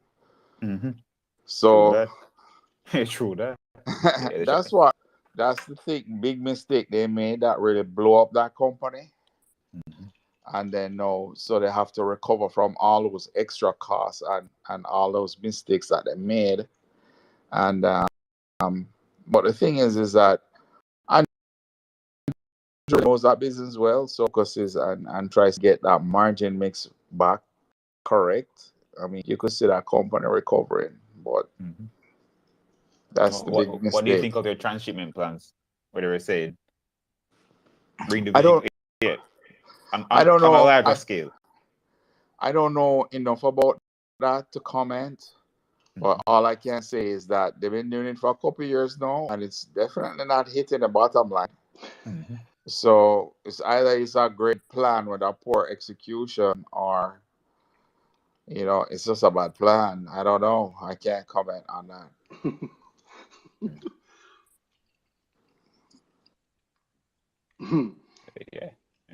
I think the way they put it to us, I mean, when they were saying they're going into it and whatever, it's only like a great plan, but so far we're not really seeing much out of it yet, so I can't say either. Well, I can say, I don't know strings on me. In my view, because as a JetCon investor, I made a lot of money on it, and I was happy to have made the money to exit when I did, because the price suffered as a result.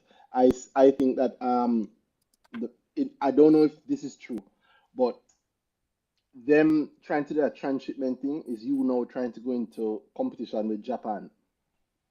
Yeah. How can you compete with the manufacturer? They're gonna kill you on volume. They're gonna kill you on price. And I wonder how much of them doing that is responsible for the Japanese companies coming here and setting up those small shops. Yeah, directly. Yeah, it's almost like in fact, right around the timeline they were talking about the Japanese set up big and we're here before them, like quick. And we're doing the exact same thing, because you know what happened? I don't know for sure, and this is my external view as a investor, a former shareholder in it. What I thought was that if you usually buy 5 vehicles from a factory, 10 vehicles, 15, 25 a year, 500 a year, and next year you suddenly triple your order, the manufacturer is going to go, wait, what's happening here? There's suddenly a market. If you repeat it another year, okay, there's something happening here. Bear in mind, if I'm the manufacturer, I'm selling you this car at $100 and you are selling it at $200. The manufacturer can then think, well, how much does it cost for me to set up shop there? Because I'm already shipping the vehicle there. Why not just go there and set up and sell my car for $200? Because when I'm selling you at profit anyway. So if my real cost is, why not just set up shop and sell it at $200 and I keep the other 120 for myself, right? But Randy, these are not new cars, they're second-hand cars. They don't run the manufacturer. Sorry, I'd say manufacturer here, but I mean whoever the transshipment companies, because the Japanese companies then did and are still set up. The Japanese set up a lot of things. They do sell a lot of the use. I remember working with that thing there with a company and saw that. And he was actually skeptical about the transshipment thing because he was saying the same thing. He said, since that going, me and the Japan guy, he sent somebody at work there down to Japan and go set up a big thing himself. And he was in deals on volume. Okay, but if you were to attract them, like that's the giant, that's bringing the giant into your yard. Yeah.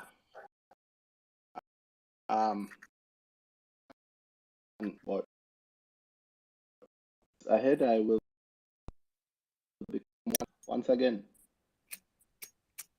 I will become one once again. I see Sir Jerry Mack jump on. How are you doing, Sir Jerry Mack? Good enough. Blessings. Blessings, Jerry. All How are good. you doing? Man, go and take it easy. Nah, drink nothing this Friday. But I go and give thanks. Sir Bear, big up yourself every time with us, sir. I mean, we know Randy them try to avoid the Mayberry ads, but I had an experience today that I kind of have to big up Mayberry for this. What are you doing, sir? Some.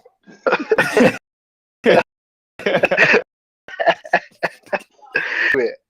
No, go ahead. If you had a good experience, because industry can do something. Yeah, man. Yeah, man. One employee did a little session at my workplace today. I mean, usually I don't pay attention to them, but of course I decided to just listen the past few days of her body. And I was amazed when she made the point that, look, this whole idea term is that you, put it this way, you can't understand the term long term. You have to be investing from a goal-based perspective, and it goes off of much of timelines and what you want to achieve in your life. And trust me, I know it's something Randy preach, it's something Randy instill in all of us who learn from Randy. And I felt very proud hearing it from somebody from a brokerage house. Me too. Big up. I heard from a couple of brokers now. It's the latest thing. I'm happy. Yeah, man. I'm happy. But have you ever said a couple of them come in over the last couple of days, and the Mayberry rep was the only person who touched that point and send it to him. I love that. So tell me something, Jerry. I have to go fling on your way too, you know. Well, first of all, make sure Sir Berry here you praise to him and distribute the bonuses accordingly. But I realized the Mayberry, the last bond closed today. So you said, let me get this straight. Then visit your workplace, met with with workers there, and then the bonds. Okay, Jerry, don't it, man. He said, this time pay attention. Well, I can tell you that there are people who are screaming, say, boy, they walk out of hope before the day done. I can't tell you that much. I love that. So, I'm excited. Yeah, it coming nice and quiet at the end of the day, you know. That the bond closed. The last area a whole heap of pressure, and you know, you only have a new market to make again. Nothing big, just repeat the junior market performance. yes, sir. Very big, but I don't know if it can be done. So no problem with that. Do it. I also wanted to comment on the whole thing about Shan's tweet with the $1 IPO and no, you know, I was disappointed when I realized it was a Shanice. I tell you that. But say go. I'll talk to HR next time chef out, isn't it? Just request me, Jerry. Request. It's interactive. What? I really do. I mean, it was so who depended heavily on Sean straight that I realized that even people who expected to know better couldn't even correctly calculate their refunds because people were calculating their refunds with a IPO price in mind.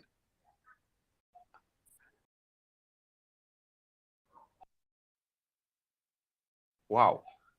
So everybody's saying they get more less refund than they expected. Jerry. No. Stop. Hold on. You know, somebody said something to me today, and I just realized that that's why they say it, Jerry. Like it wasn't adding up, but you just made perfect sense. So that's serious, and they forget it's 20 grand. Yo, Randy. Yeah, that's serious, you know. Randy, you hear me? Yes. I hear that. You know when you say, if you can go shop and come back with the right change, you can invest. Mm-hmm. The money go shop and come back with the wrong change.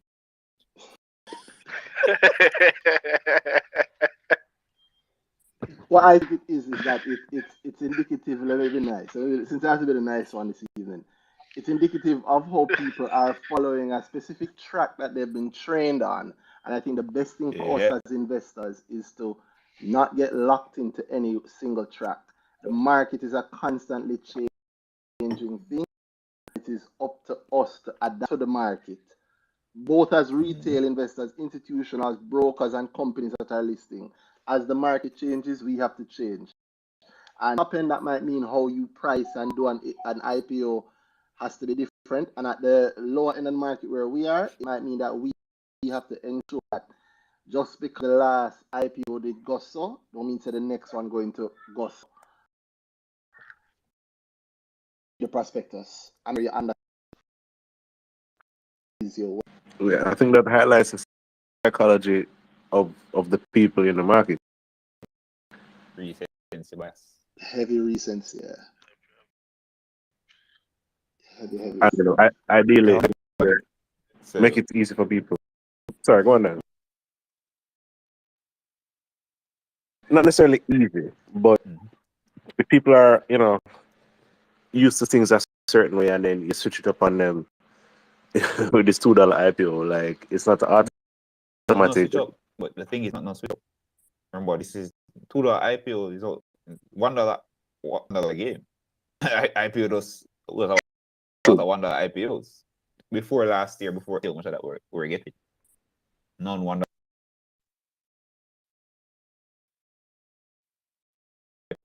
Works up. We just you cannot be lax about it from that.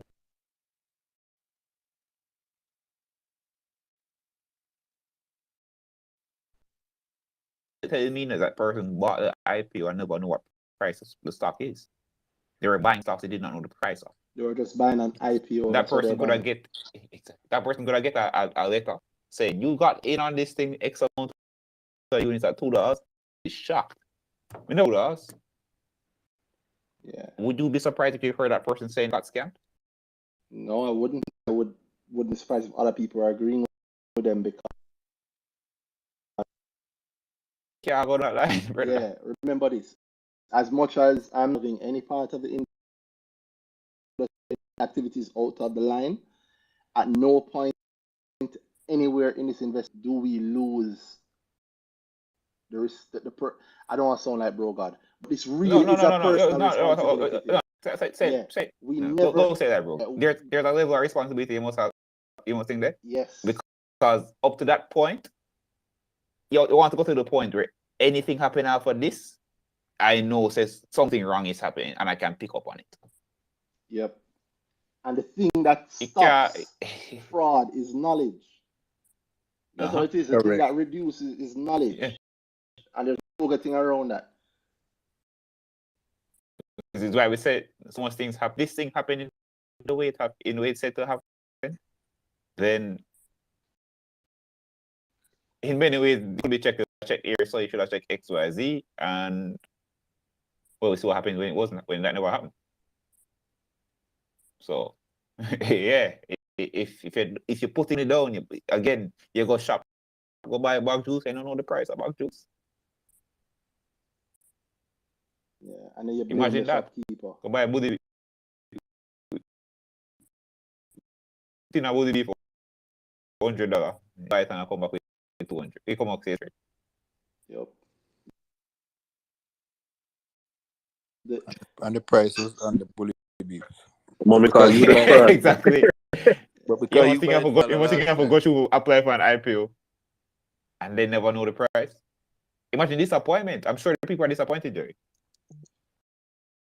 Because they get in, then them see. Imagine that selling at 2 thinking you got a $1 stock. Yep. Because you now go 3 again, dog. So I'm gonna say it at 2. 2 must happen. 3 now got 2 must happen. Yeah, 2 and John.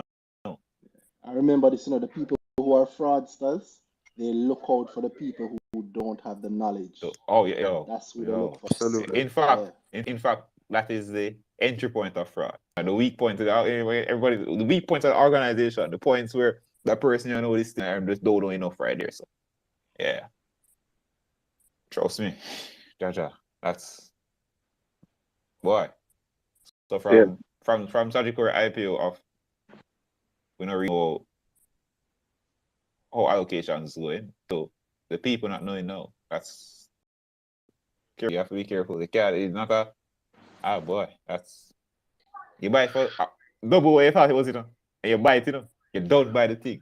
Buy this $1. Imagine actually imagine thinking you must buy. If you have it in mind, you thought $1 was a good price. How about that?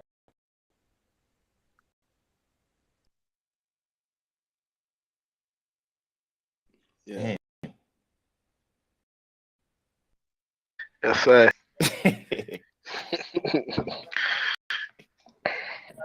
You know my joke about the pricing though. I mean, maybe it was a strategy to ensure it doesn't back to 1.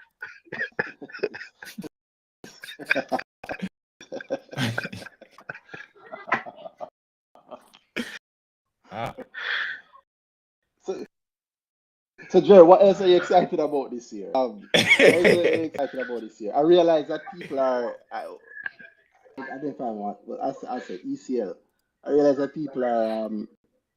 I think slowly starting to realize what has been happening in Mobe Airport, not just with the construction and the renovation, but with the with just massive amounts of tourists that have been passing through. And like I think the writing is kind of wall personally. Meaning I'm talking about the results here. That it doesn't have to translate to share price, but I feel like people are looking at it. Am I an ECL shareholder? I don't shareholder. And I have to say if I am. I don't think I am, but I may go back in. And it is I had to sell for something else, but I mean, I'm actually looking for opportunities now to get back in. Well, I have been from the other day because I have been paying attention to what has been happening there. But yeah, the opportunity hasn't presented itself as yet, but it's definitely one on the radar. One to watch. Yeah. Yeah, I think so. But that's me violently switching the topic. But on your own, is there anything that you actually like on your own? Are excited about? You don't have to go the year. Can go first quarter of the year, I think. Has some excitement in it to come at least. I mean definitely have eyes on JFP, assessing some of the work they did. That I was looking booking last quarter that wasn't booked. I suspect that revenue will book this quarter. But the company I'm really eyeing for this year though is Edufocal. I think Edufocal is likely to deliver something big later this year. I'm not yet at the stage where I'll put it now. I'm comfortably figured out all the timing going to work yet. But it's one of them that I'm comfortable holding because I have expectations for them for this year. Me too, but I'm back. If Swaby sent you to say that, ensure that you're sending back my bill. The JFP point, I'm also. So go ahead. No, I pressure Swaby to make sure him deliver. Well, Yeah, said me out. I me must say about. that is true. Well, you sir Barry already also pressure him just need to fix education locally. It's not at all Yes. yeah, simple thing, quick one too. Yeah. I'm waiting for him to get to. I told him I hope him get to my children age group before children get to the current age group. I suspect he will hit all age groups than later. I believe so too. Yeah.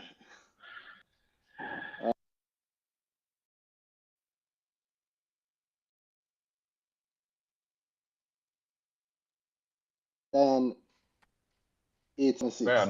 What's up, Dan? Are you actually there?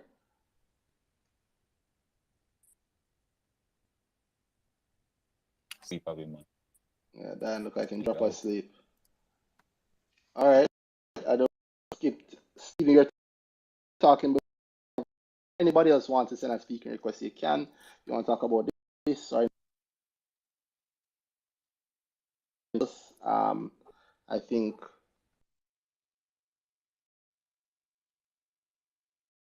No real point per se. In terms of things for the market this week, Signals had their agent clarified a little bit about their share buyback and their plans for the next 3 years. Oh, what did they say? So let me see if I can bring it up. So they're I'm gonna try and find out. They had a slide where they talked about plans for the next 3 years. They plan to boost revenue and so on and so forth. I think they said to raise via debt 100 million US, and they plan to have what they said origination. I think they want their asset base to be raised to 300 million US dollars. In their words, an ambitious goal. Yeah, for our ambition, nothing else without it. It's free. Yeah. And they spoke about the buyback, and they gave a little bit more clarity. It's going to be an open market buyback. They said that it will be an open market buyback. This, also, yes. Yeah, as opposed to tender for between 1 to 3 million. No, sorry, just give me your words. They said that it would be an open market buyback. Yeah, they had it on the slide. Okay, that's good. At the age. At the age, right? Okay. And they gave. Is that recorded? Yeah, it's recorded. It's on their page, live on YouTube. Okay. Perfect. I was just doing on Excel, trying to do some projections if they do the share. So they said between 1 million US dollars and 3 million US dollars annually. In terms of the buyback. Yeah. So first, to just try to do some calculations, so using last year's EPS, like what the effect might be, just to see generally like how effective buybacks are, you know. So we have to try and do some research. Actually, let's go to about it. Yeah. So yeah, yeah, no. So happening, but I think with the share buybacks, no. But I'm glad that they're doing it. It was in their calculation. I did. Oh, so good. All right. So the EPS from 2022, the earnings, million profit. Mm-hmm. So the EPS was 6 cents, call it 0.064, and then that gives them a PE currently of 13. Well, it's $13.45. I think that's those price, or that's the highest. That's a closing ask. Give them a PE of 13.48. And so I used, if they did 1 million, which I put as around it off as say $15. So 150 million, $15. That's 10 million shares taken off the share count. Okay. Right. Wait, you use what price? $15. Why? I figured we'll just go up a little bit because from the go again and see what they're if you chip the breaker, what it's like. I mean, they told us they told us the amount that they're supposed to spend, right? It's 15% of NAV, 15% of book value. So calculate that as a well. Let me start guessing. I don't know this thing as well. Mm-hmm. Yeah, 15% of NAV. That would be. Don't listen to me, no man. Go with your thing. Right. So I just chose $15. Well, that was interesting too, Randy. Right, because them say $1 to $3 million. What a gap, and then say 15% of NAV. So what is it? Yeah. And then that don't really give us a price either. Well, it's at most per share. NAV, you know. Wording is at most 15% of NAV, but again, that's funny, right? Yeah, that's funny. but or is it no less than? Check out the wording. I check it. No, exactly. I find the prospectus and open because we know that go with me. Yeah. I forgetfulness there. So it might be wrong, but I think an outer bound and put on what it is, and 1 to 3 is a hell of a gap. How they do it is important, and then if you bring back the market psychology point into it, the truth is, as JMB has taught us, you don't actually have to do the buyback. People just have to hear the word buyback and act on it. And the first notice from signals about the buyback was the market to jump. Excited. I was just checking. $16.30 was their APO price. Mm-hmm. Or if you are a shareholder, you could have gotten it at $14.70. And of those two, it wouldn't matter. You'd still know 2-3 years later. How long is this? 2 years later, a little over 2 years later, you would still be at a loss on your APO shares. So I think that might also in the past, menu. Yeah, they did do it. They had that backdated X date. Not backdated X date. Never forget. Yeah, let me not say backdated X date. An X date in the past. A record date in the past. In the past. Yeah. Yes. Vic. Yeah, I'm sure a lot of people are vexed. Which I don't think can be done for rights issue. Just saying. There you go.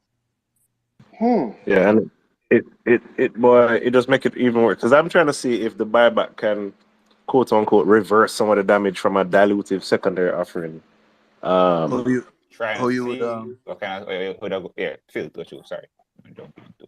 Yeah, what you would use to just on a base level to figure that out. Well, it's not an unreasonable premise. No, well, so I was just doing the calculation to see what the effect on the EPS and PE would be with their share buyback, and based on what my calculation, let's say I did the maximum of the 450 million annually, right, and keeping the share price the same and the EPS the same, the PE goes from 1348 to 1143, so 2 points up the PE. Something, but and you work that PE using the closing ask of 1345. Right, closing ask of 1345 versus the share price of 1211. Right. Okay. Why? Yeah. The thing there. Wait. What?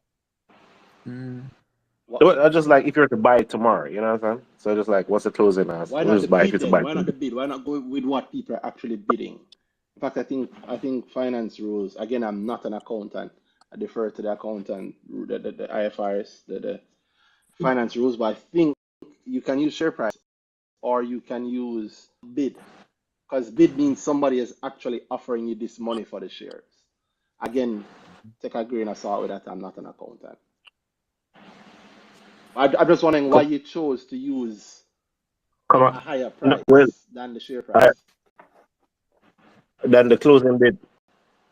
Mm-hmm.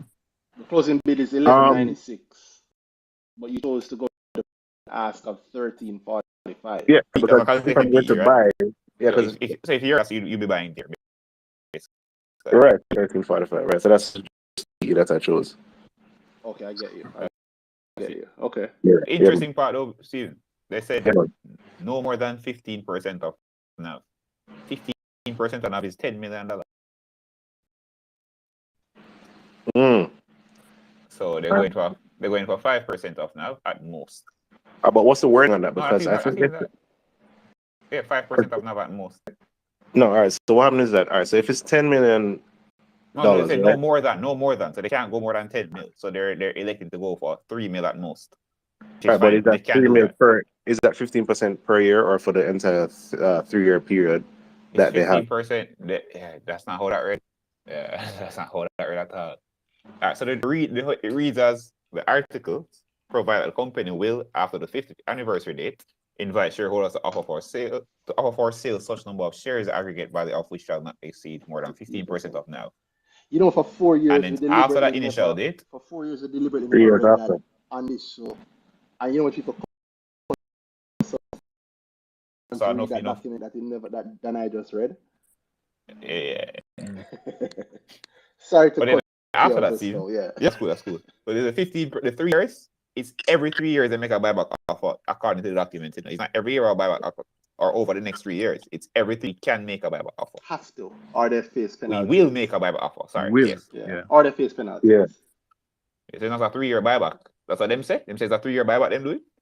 They did say that at the AGM. Well, it's a 3-year buyback. The thing is, the terms. The thing is, this doesn't limit them from doing it. By the way. No man, the terms of the buyback state that it should be done at year 5 and then every 3-year anniversary. Every 3 years. That. So I think that's why they're saying the 3-year point. But also, I mean, Cygnus is the wallet of the group. They didn't really ask you to put money in their wallet to give you back, right? Oh yeah. To me, I agree completely. Yeah. The up to, I'm not saying they shouldn't do it, but I'm saying be careful in saying the 15% as they're doing 15% because they're only buying, if they're doing for 3 mil, they're only going for thing there, and that still doesn't give you a price, bro. Yeah, no, they're not going to give a price. But what I was thinking is based on the wording. They said that. Yeah, because somebody asked if there's a higher maximum price that they'll buy it, and Jason said he's not willing to say that because people would front run the price, so he doesn't want to do that. And I mean that's reasonable. That's responsible. That sounds like to me. That sounds like responsible. It sounds like a responsible company lead saying the right. Oh yes, that's what it sounds like. That's what it is. Yes. Sounds like. Yeah. But regardless, if they're, give a price. But regardless, if they're buying on the open market, they have to buy whatever the market is at that time. What happens when they buy back those shares? As far as I know, they have to be cancelled because there are no treasury shares. And if you buy them, at $10, but the book value said that they're $15, what you do the difference of $5? I don't know. You know. Book it. Oh. You book it on it. No, you have to be careful there. You book it if you don't cancel it. Absolutely. Remain because then I book the gain, but then the gain disappears if the shares are cancelled. Essentially, basically, because I don't have an asset that's worth that anymore. The asset leaves, so it's again. It's a deduction. So you buy it for 12, it worth 15, but so I don't know 15 worth of value. I cancel it, so the 15 is no longer there for me. So it's not something I can sell or push out. So I have to cancel that value. So it can just not. Check the IPOs though. Check the IPOs. That's how I run it, but. Based on that's on the principle of how that thing usually works. So they book it with the shares thing there. If the shares cancel, then the value of those shares have to disappear off of the balance sheet, and that's on it. Why? That's a net. The value of the shares disappear, but what happens at that point of purchase? Isn't that a profitable? The point of purchase, I buy a $12 share I buy a $15 share for 12. Yeah. Then I'm booking that difference. And then if after that the shares are cancelled, they're cancelled, but I booked the difference. I put the thing there. I think I booked the negative. Because if an asset leaves the business, then I have to think that. Then I have to book it as a negative. True. Anyway, this is definitely the way down that not accounting 101. Yeah. This is not accounting 101 at all. Yeah. And by the way, people, this is probably why people think that we wouldn't get chopped because it's the level knowledge I have. Take it from me. anybody can attain this level of knowledge from you can read, and like you heard earlier, go shop and come back with the right change. This stuff is available for free on the internet, or you can come to Grow. I don't teach advanced accounts at Grow. I teach practical investing, but it puts you on the path also. And yeah, don't think that this is above you. If you understand what we're saying in terms of English, it is not above you. You can get it. It is not even difficult. Me and accounts never agree till I leave till I start doing it as a subject in school. I never like it. It's funny. Me and math never agree until college. Yeah. No, math agrees with everybody, you know. Yeah, well, said the son of a math. Said the math friends. If you disagree with the math teacher, you might have a teacher, but not a maths prof. I hear you, boss. But sorry, I cut that point. You're talking about Steve about the more than anything that them, and we're doing a 1 to 3 mil, but suppose them price them only get 500K worth of the thing. What do you feel about that? I mean, we're going for the 1 to 3. We did say anything less than 10 million real life we're good with. But we only got 500K worth, so it is. No, well, I think they said minimum is 1 million. And they said they're gonna have quarterly targets. So, but I think for the year, it has to be at least quote unquote has to be at least 1 million US. Oh, that's interesting. Or 150 million GMD. And they said that it's gonna be an open market buyback. Yeah, let me see if I can. Maybe I can find it on YouTube and you can find this. I won't be watching it on this. I won't be watching it on No, this. you don't have to watch it. Bring up the slide. But that's interesting. I think Randy's probably thinking the same possibility. I'm thinking of many possibilities. Again, I don't think people put money in their wallet. I wouldn't have you put in my wallet for you to take it back out. So, and again, in my view, my understanding of the Cygnus Group is that Cygnus Investments is the wallet of the group. That Cygnus Group is interesting things, and SCI is the wallet, funds a lot of things that the group does. I can also benefit from a lot of things that the group does, and yeah. I think we don't visit that enough. I mean, not enough. You have to do it enough. There's enough is how much we want to do it, right? But we often are saying things like, because boy, these guys don't like Cygnus. But in truth, I don't think they hear that from us, how much we actually rate what they're doing and everything there. That's interesting. And it's full of feelings. So big moves to the feelings. Yeah. But anyway, again, the feelings conversation will go with that white room ad. Or Jerry, I said. That's actually very, very good. I'll leave it. There's one thing I want. Oh, and something I always make sure to do is to big up Cygnus for still having they still have probably one of the best MD&As on the market. So if you are trying to learn more about the investing space, understand more about these companies, reading the financials helps. Reading the MD&A, which is the management discussion analysis, the first part of the financials, that also helps. It helps, and it helps a lot. I like theirs because it explains a lot about what's happening in this. Not many companies on the market have good MD&As. Agreed. I agreed. I don't know if Diane, are you back? I guess Dan just wanted to be a speaker to get the speaker vibes. I guess not. There was something. Hey, sorry about that. I think I may have made speaker request by accident. Well, sir. Talk to us. First, let me say congrats on a episode last week. Based on my work obligations, I have not been able to tune into Brick Talk as much as I'd have wanted over the past couple of months. But last Friday was a time that I got a break, and that little window was very fantastic. It was very good to hear, to Oh, sorry, Dan. experience I hate to cut you, but I don't know if it's the TV or the radio in the background killing me, boy. Oh, sorry. If you can mute it or Yeah, something. are you better? I'm Any still better? hearing it. Still hearing it. I don't know if you can mute it. Oh, yeah, better now. Yeah, man. Yeah, Or I not. was saying it was good to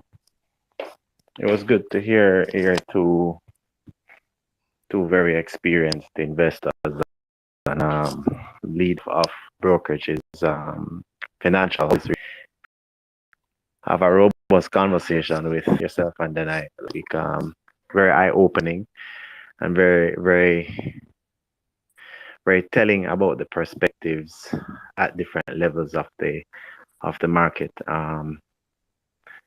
and it reinforced a thought for me about why we have to invest, um, for our own selves and not along the lines of the the intentions or the goals of a host or somebody else, or an investor from a host who may not understand your goals properly.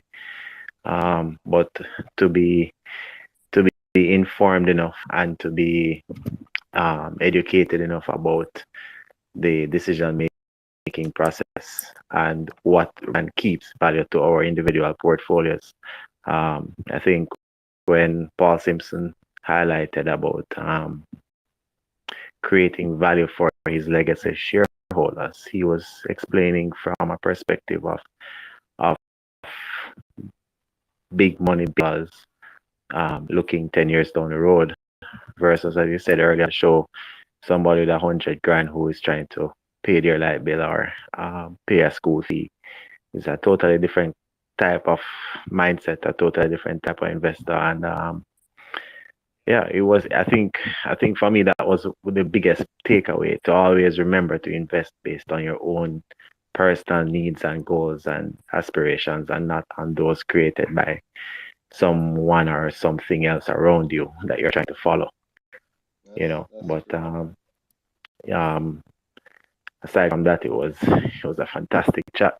It was a fantastic chat. I'm glad you enjoyed it, but we're here this week now, so I hope this one be a good chat, What are you excited about this year? Oh gosh.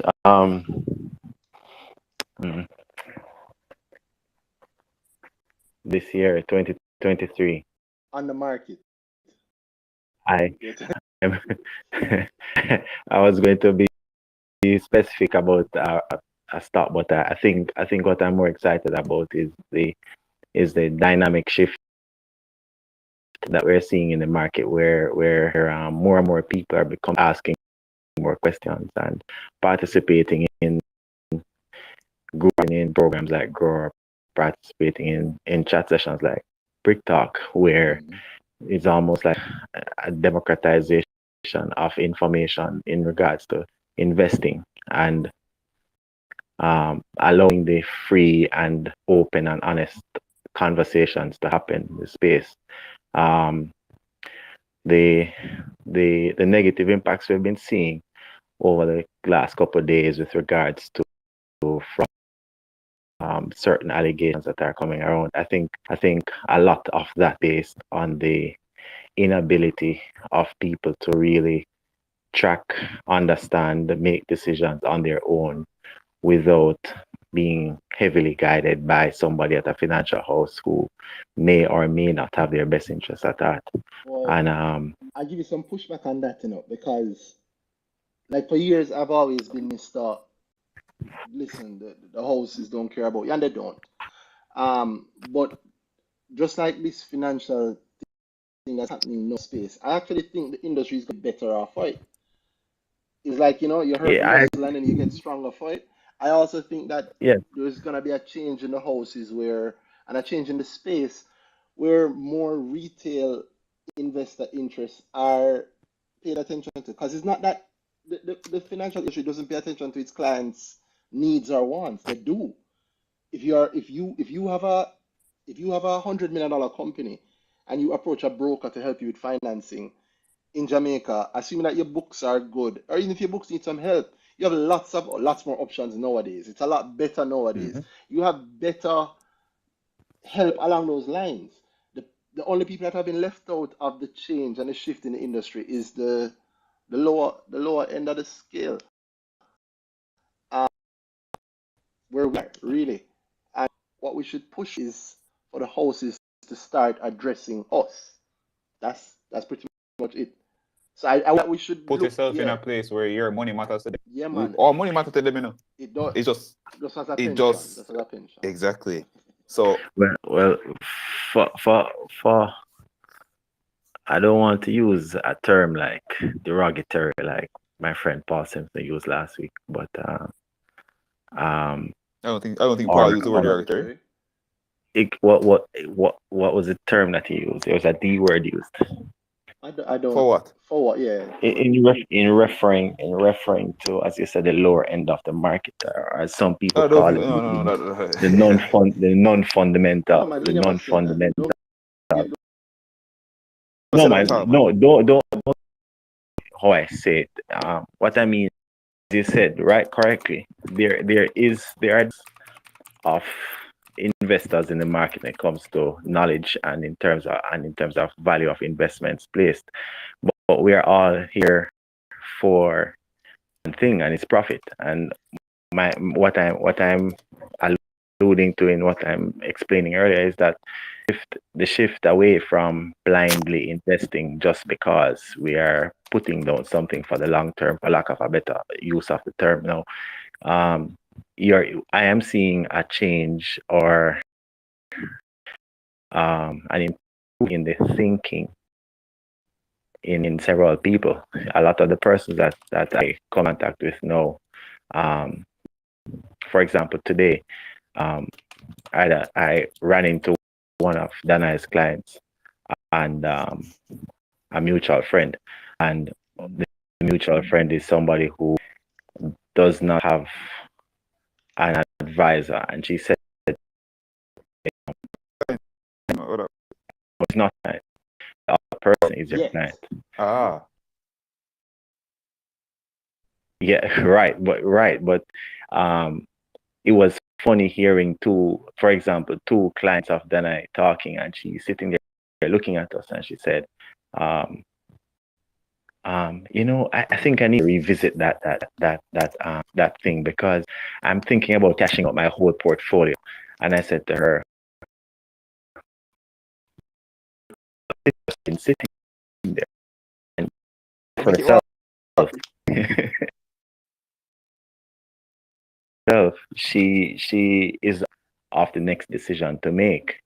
She realizes that there are people around her who have been leaning into information a certain way, or who have been having discussions with an advisor who they are getting results from, and she to be a part of that too. So she was, not so much from don't to know, but I wish I had done. When you think I should do this, or what you think I should do, I said, well, the best person to ask is an advisor who can understand what your goals are, what your dreams are. And the best person I know for that is Danhai Hall. The other person chuckled and said, I told her. She said, she's gonna do this, and that if I think no, not a girl. We sent her to you.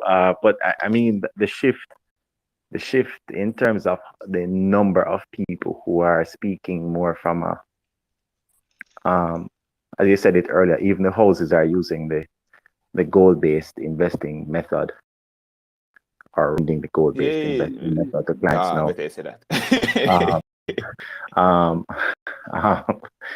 Is you're seeing that shift. I think as we become more informed, our demands or our needs will shift, and the houses will have to shift with that, because like it or not, a simple discussion like what we had last week with regards to the effect or impact of an APO on share price and investor sentiment. It's no longer that is a quiet thought in two people's minds or three minds or four people. It's something that a robust conversation between the leaders of two in the space could have a strong conversation about last week. We got a promise from it. I remind you, remember we yes that how varied APOs is different, and a slight promise. I think Sir Barry was pushing him on that other APOs have to be done that way. And we also got a proclamation that you should never invest in a company whose management and leadership doesn't align with your own values. And what their moves don't align with yours. And if they're in a different boat, you want to be in the same boat as them. That was from Simpson. So yeah, it was. You see, and that is why I'm saying last week was so powerful to hear them speak that way, because at the end of the day, if I start with I want to have 150 or 200 by the time that I am getting to where my goal is to be attained, and I don't want to be stuck at $100. And really excited about is the impact of that shift, where people are now acting in a more demanding way and are acting from a more informed position when it comes to decisions.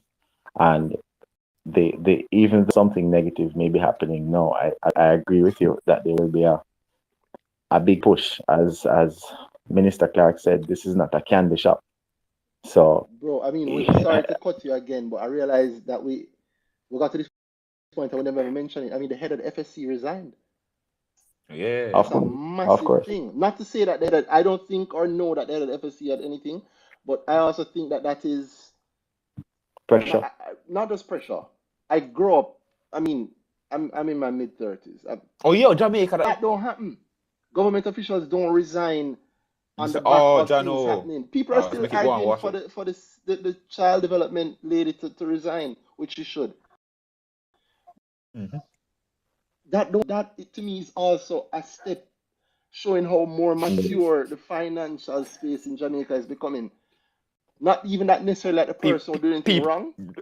But the fact that the regular Jamaica is looking at it. Yeah, man, it might be symbolic, but symbols have power. That's why they're symbols. Mm-hmm. Yeah, man. So I sorry to cut you again, Dan, but it's a good point to highlight for people. Don't make the doom and gloom noise put you down, which to me is proof of how stronger our space is getting. It is. It definitely is. I mean, I had two people that I work with at different levels today say, "Boss, none of your money did in another place there." And another gentleman said to me, "We from time to time we'll talk and discuss, thoughts on different companies." And he said to me, "Oh, boss, say from last night, I won't call you because I'm wondering if you lost any money or you were one of the victims." And I said, no. Mine, no. But it's just how far-reaching the feel of the impact of that kind of a thing is, and how many people are talking about it. I mean, young and old are affected, and young and old are wary of it, and young and old are even more cautious. But as you have repeated sometimes, so never waste a good crisis, and I think it's time, and it's coming at a time when the market would do well with an adjustment into how things are run, into how companies are held to a higher standard. There is a thing where, for example, I know someone like John Jackson has called out for it a lot in terms of the timeliness of reporting, the accuracy in the reports, the explanations, the details. Those things, I believe, are things shareholders ought to ask for in a stronger way. And when the failures happen, the companies at their AG ask them spaces why, and this is the reason. And yes, COVID might have affected your ability to deliver reports at a particular time, but in 2023, God forbid, we're still seeing companies talking about due to the onset of COVID-19, blah blah blah blah. I think we need to step away from that, and the only way we can encourage that change is by demanding better of the leadership of the companies, by asking the boards, hey, see my report on time. What is the reason I delayed the report 3 quarters in a row? Why did we see so many errors? We saw one report come out this week that had to be withdrawn because there was an audited. Those things need to be sharpened. And I think this whole debacle that we're having now can help to point things in the right direction, can help to kind of steady the ship and that, hey, you are responsible and you have to do things the right way. So I'm really about the outcome from the positive side in regards to what is going to have to change.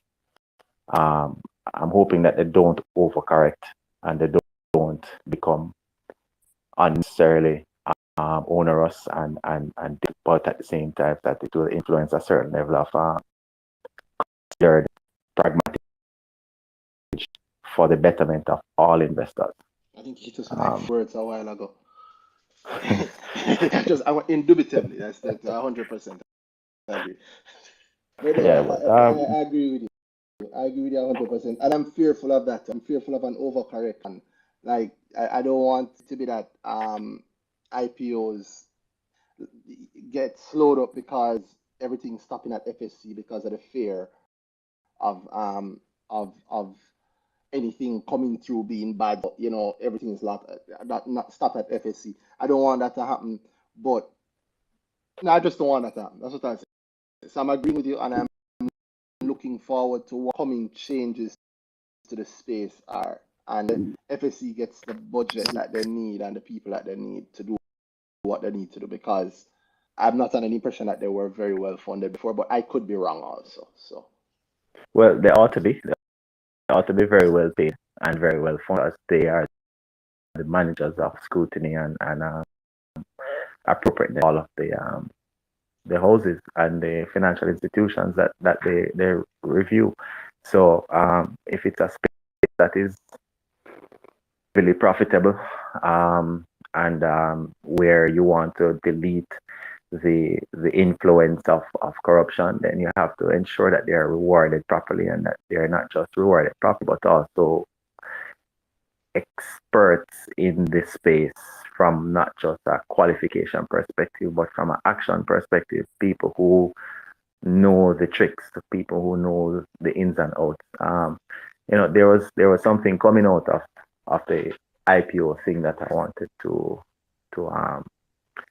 ask you some time ago.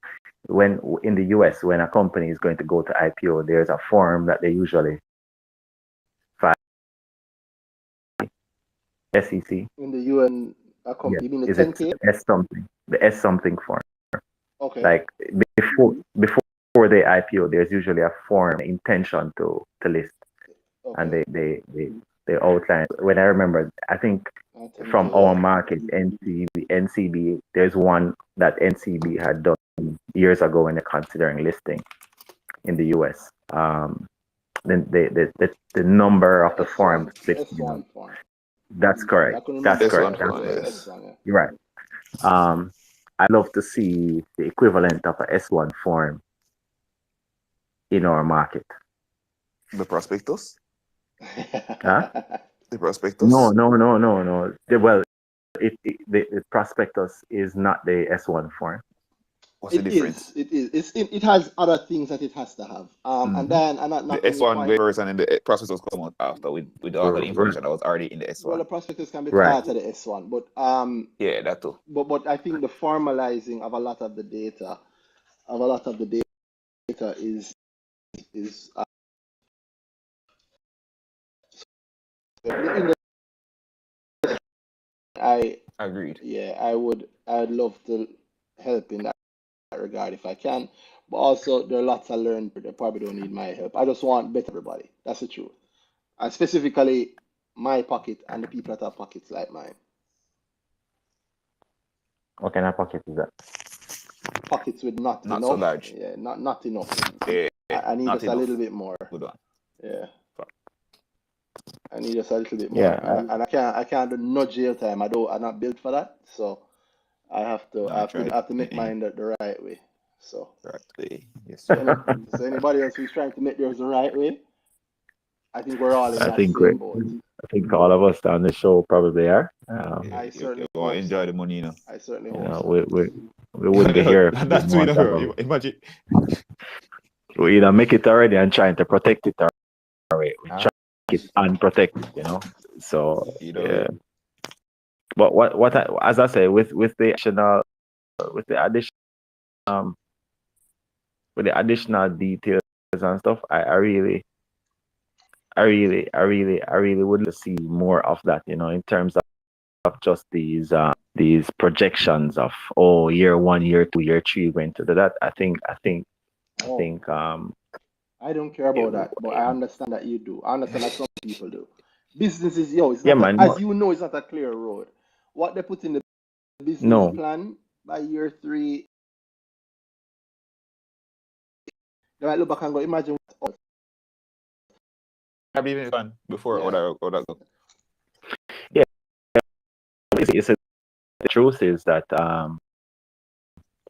especially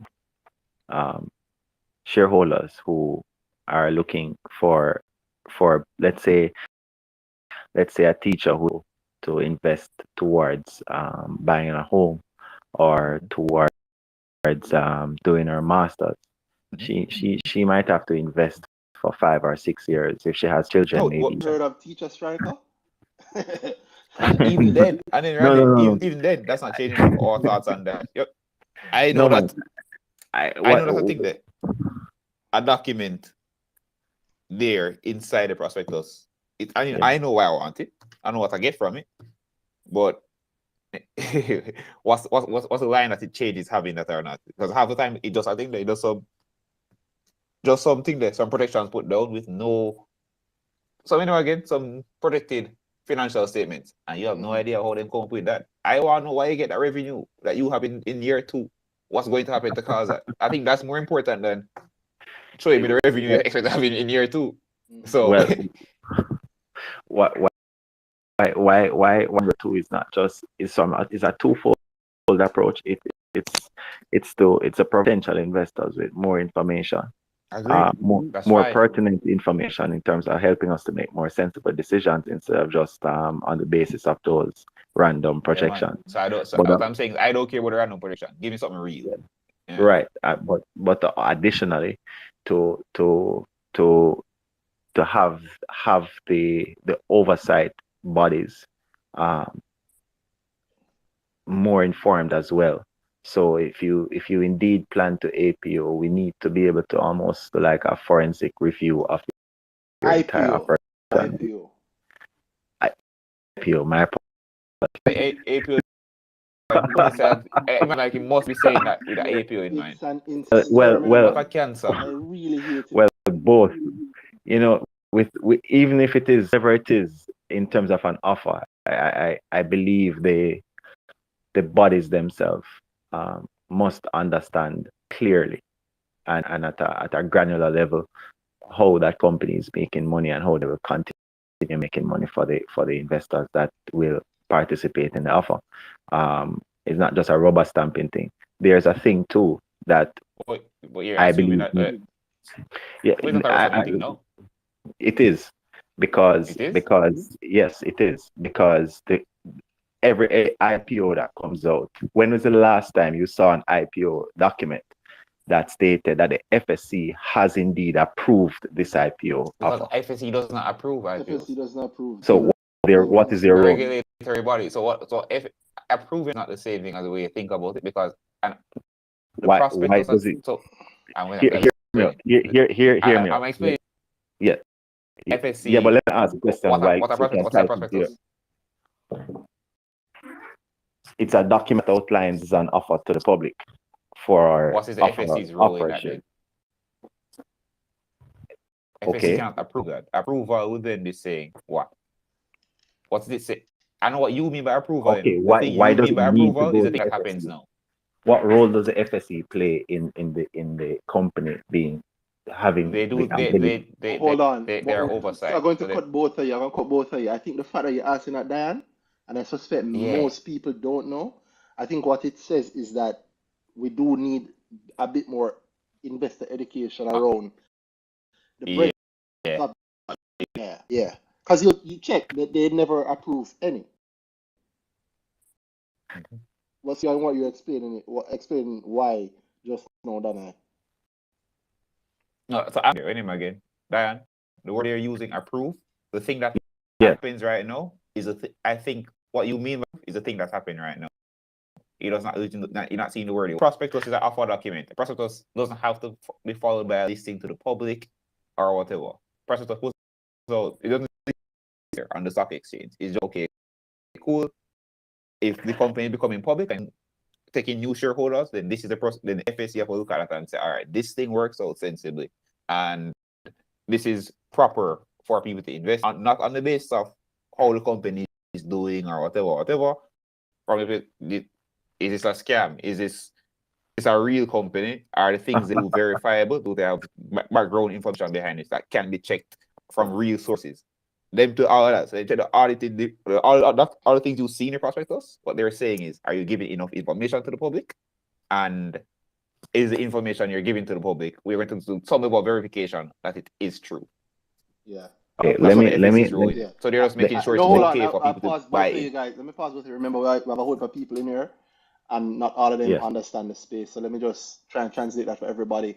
The FSC, when this, if you're looking on YouTube, you don't know in the future, this sentence, the Financial Services Commission has neither approved the offered securities, nor has the Commission passed upon the accuracy or adequacy of this prospectus. Any representation to the contrary is a criminal offense. What they're saying is, we're not saying whether or not this thing is good. All we are checking it for is to see if they have adequately disclosed everything to allow investors, the public at large, make their own decision. So the SEC, the FSC will never approve one of these documents, but them saying that it was delivered to them and you seeing it now in the public is saying that as far as they're concerned, it is compliant with all the disclosures needed. Well, hold on to that thought, right? Since every company that prepares a prospectus for an IPO is going to deliver a copy of said prospectus to the FSC, as is normally stated sometimes along the lines of something like the registration of the company as an issuer of shares or whatever. I think it's section 26, and that the company becomes registered as a issuer. My view is that once the FSC has done a review of said prospectus or company or both, or the company via the prospectus applied to it, which is one of the reasons why I'm saying that additional information I want to see coming out earlier. I'm not sure what you mean. I'm not sure. Like when they file an S1 and it's loaded with financial. So you want more information on prospectus? But our prospectuses are loaded with financial information. They're loaded with information. Yeah, audited financial information also. Yeah, agreed, right? But when the FSC does the registration, there must be a set of protocols that they are using. They are. That's why hold on, Danhai. Hold on. Those protocols, I believe, the FSC ought to say we have reviewed protocols 1 through 10 and have found that all protocols have been adhered to as per the Securities The Act fact or the that you are Companies Act or seeing the the or fact that you are whatever. Seeing the seeing the prospectus. So prospectus that's what the thing, that means line what that it it means. has No, been. no, it does not. I don't want the company to be telling me this. No, it's not I'm the saying company the F. saying it. But the company isn't. That line in there is or the FA. Oh, That they can't put this in there unless the FSC says it is okay for can this I? thing to think there. When show me somewhere where the FSC has said they can't put this line specifically in there unless we say they can put it in there. The ones that don't see. You don't see them, You yeah. can ask any broker. And They do go for remember that, IPO and it stay in there for a long while because they need to bring it up to par. yeah. Or some companies just never list it because they go FSC and FSC said no. Yeah. They're not going to tell us. They're not going to So, newspaper, so boy. hold on. Do Then. remember that we have seen pause. Remember that we've also seen up to, is it last year or the year before with Alliance? Yeah. Where it actually Alliance. came out. The FSC said and what then they more said, and it came back. It was pulled. The FSC, FSC. I think it's a matter of how it's worded, Diane, that you see this sentence as saying that not approved. It's not approved. It's not. But I think a government agency like FSC can't necessarily say we approve something because that might be looked on like me as an endorsement. Exactly. No. Well, go to get my driver's license. This is not like that. That is not the same thing. Like You can't sing analogy at us. Hold on. All right, go to my boss. I go through a process managed, overseen, and run by a government agency or a department or a body, a quasi-government body, whatever you want to call it, falling under the Ministry of Transportation. And then they determine if I am fit or not to receive such permission to drive on the road. Correct. Continue. And hold on, and they give a driver's license which says this person is fit for such and such a period of time under such and such a category No, you know to operate a motor You're vehicle. actually right. I'm sorry, it's a good analogy.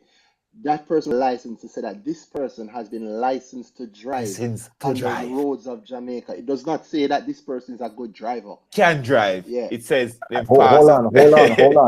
I'm not asking them to say they can drive fast or they are any. The very thing you just said a while ago is what I'm saying. I believe the FSC ought to say that thing. And so, I'm telling you this is it. The fact that no. I want to see it on the FSC's. I want to see FSC where I can go to an independent page that say we reviewed 10 prospectus in 2013. Why? Why? Because my view, we reviewed 10 in 2013 and 7 passed and 3 didn't. That's correct. Yeah, that's correct.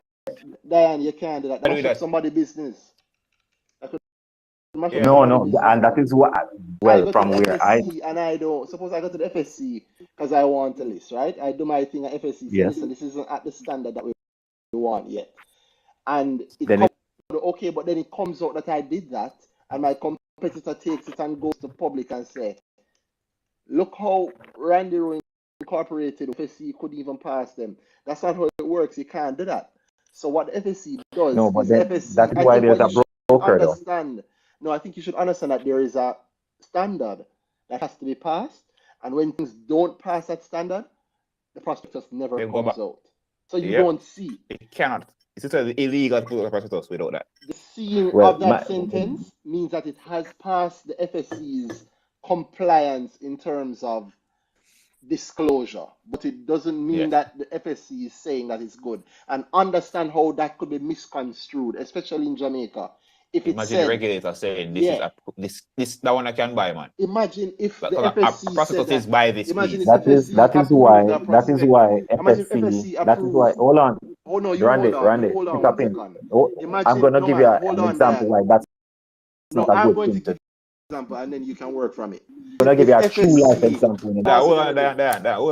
Hold on, Dan. Imagine if FSC approved JMMB's APO.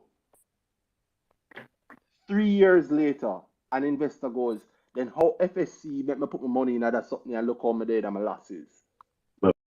Vex. Well, somebody can't get mashed a while after. I'm gonna say it this way, right? Where we are now having a situation where billions of Jamaican dollar people's accounts from a broker. But is that Allegedly. an IPO? Wait, Hold on. Hold on. let's hear. Hold on. No, All right. just listen what I'm saying. All right. I will find it for you if I need to. But earlier this week, I read something where in the FSC executing its review of SSL, it identified these flaws. However, SSL was allowed to continue operating, and one of the statements I read that were allegedly sent or published or a response of SSL to the FSC was that if SSL was penalized or if the FSC acted to remove or halt or suspend the license of SSL, the impact to the financial system locally would be so detrimental that it would be better to allow them to continue operating, even though they had committed these egregious breaches and continued to do so for years. And I am saying that in itself is a sore foot that never got dressed, and the FSC was at the center of that sore foot that never got dressed. And because of that, it is your opinion. Diane? It is my opinion. My view, right? But that if that was snipping the license, different thing from our FSC saying you can fly based on them things. Different. I know that. Dan, why you want to come mash up my little show there, brother? I understand that is your view that something could have done, but I'm going to say something very controversial. I actually agree with the FSC's non-removal of any license earlier, and I'm saying that from my external view. I don't know all the details, but understand that companies get in situations sometimes, and I'm talking about just in the course of business here, and it is not necessarily a bad thing in my view for a government regulator to say, okay, here what? We're giving you this amount of time to fix it.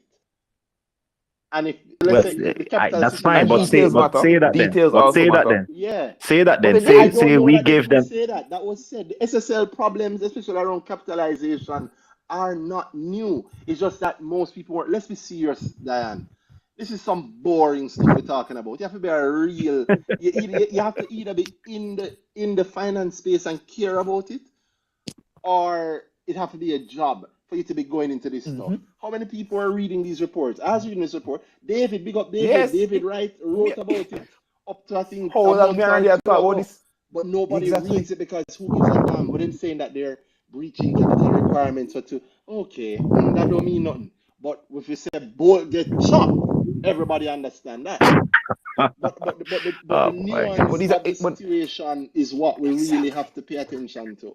You can't just say, well, both get chopped, so we should have put down the whole. So we should have did. Yeah, we should have put down the whole thing. So we should have shut them down because they're late on an audit that they did give it eventually. The details.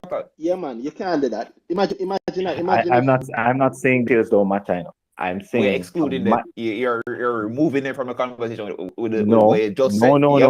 No. I'm saying that if I detect, okay, if we realize that there's a problem, and you're talking about going back to 2016, 2014, those times, and that problem has been allowed to continue up until now. The nature of the problem, though. It don't matter the nature, man. The law that you operate suppose they are late on quarterly report 5 the times law over that time. I believe, as I said earlier, I believe companies ought to be held to a higher standard. Yeah, man, but suppose you are late. Yeah, man. If you continue you are to be late on something and you have verifiable reasons for them, sensible reasons for them. You still get right up, but you're late. If you have a habit of being late year after year, quarter after quarter, you're not ready for this. That's what they said. What did they say? They never say that every quarter or every year. Them say they miss good enough amounts that we have a record of these are where you're wrong. You don't know if that's outside of the norm. You don't know why those things are happening. But I know some of them was late audit and that. But you can't really make yeah, man, they must chop somebody. What? Yeah, that's not what I'm saying. Hold on. You're shutting it down. based on that, Yeah. and then it's a regressive thing because it's going on now. It's okay. But you wouldn't look at the same way. Oh, we made a loss here. Kind of look away right now. Okay. Why is that then shut them down? Because that doesn't turn into chop. It doesn't turn into many other things. It could just be. I'm not even knocking the broker here. You know, I'm saying from regulator side, I'm expecting a more robust relationship between the host and the FSC to the point with. But how do you know that's not there? Well, I can only go in between the lines.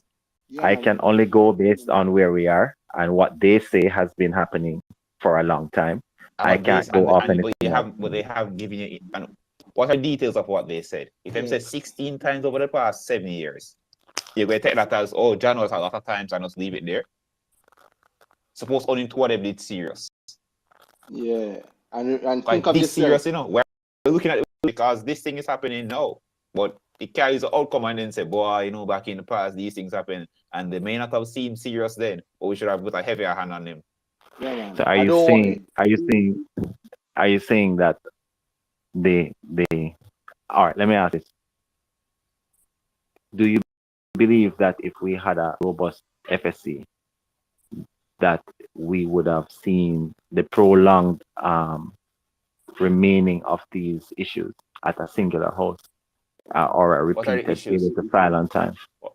As you said, the capital ratios, as you mentioned, and the filing of the late filing of reports and so forth. So our FSC would cause SSL to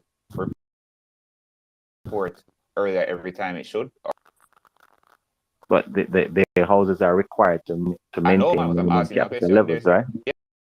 Yes. What? When they can't, that means that you and I as an investor are put in a key position, right? Hold on, Diane. Let's be serious here. Let's exactly. play regulator here now. Exactly. If I were to kill every single one of these companies every time there's some even slight, and when I say breach, I don't mean but like I said, the capital requirements. I might miss out on an opportunity. I personally made a lot of money off Key Insurance because they couldn't meet their capital requirements 2 years before. And as a result, you want to kill the lessons. Yeah, if it was up to you, them would have out of business. But this they were forced to sell, right? They were forced to no, they were forced to capitalize. FSC said capitalize. Exactly. Find a way. So and this is what I'm saying. You see that forcing to capitalize? It looked like a buy GK, but at the time it never looked like a buy GK. It looked like in fact, they are FSC said the same thing to SSL. Capitalize. They even stopped them from taking money until them fix the capital situation. Yeah, man. It's like a tree, Diane. If every time one of the branch them look weak, you chop it off. After a while, they do have a tree. Branch a chance.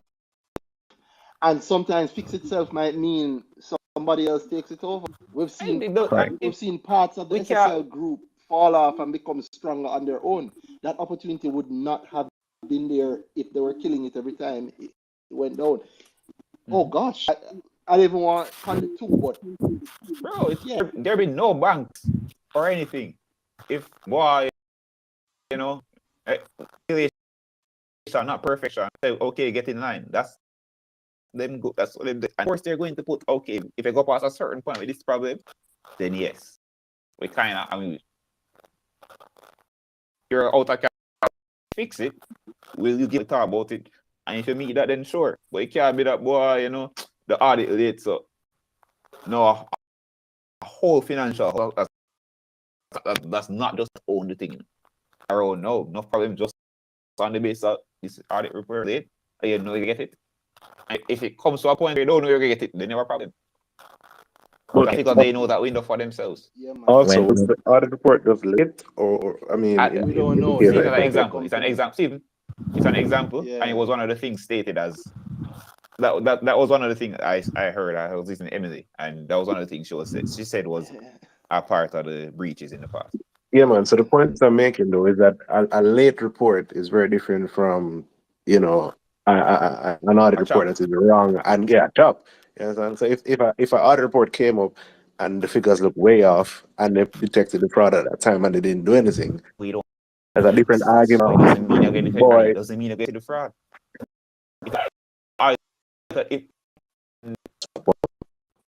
So FSC, you can see boy late. So me too. Yeah, I wonder what I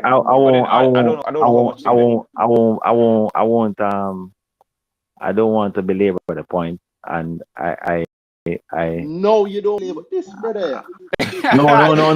No.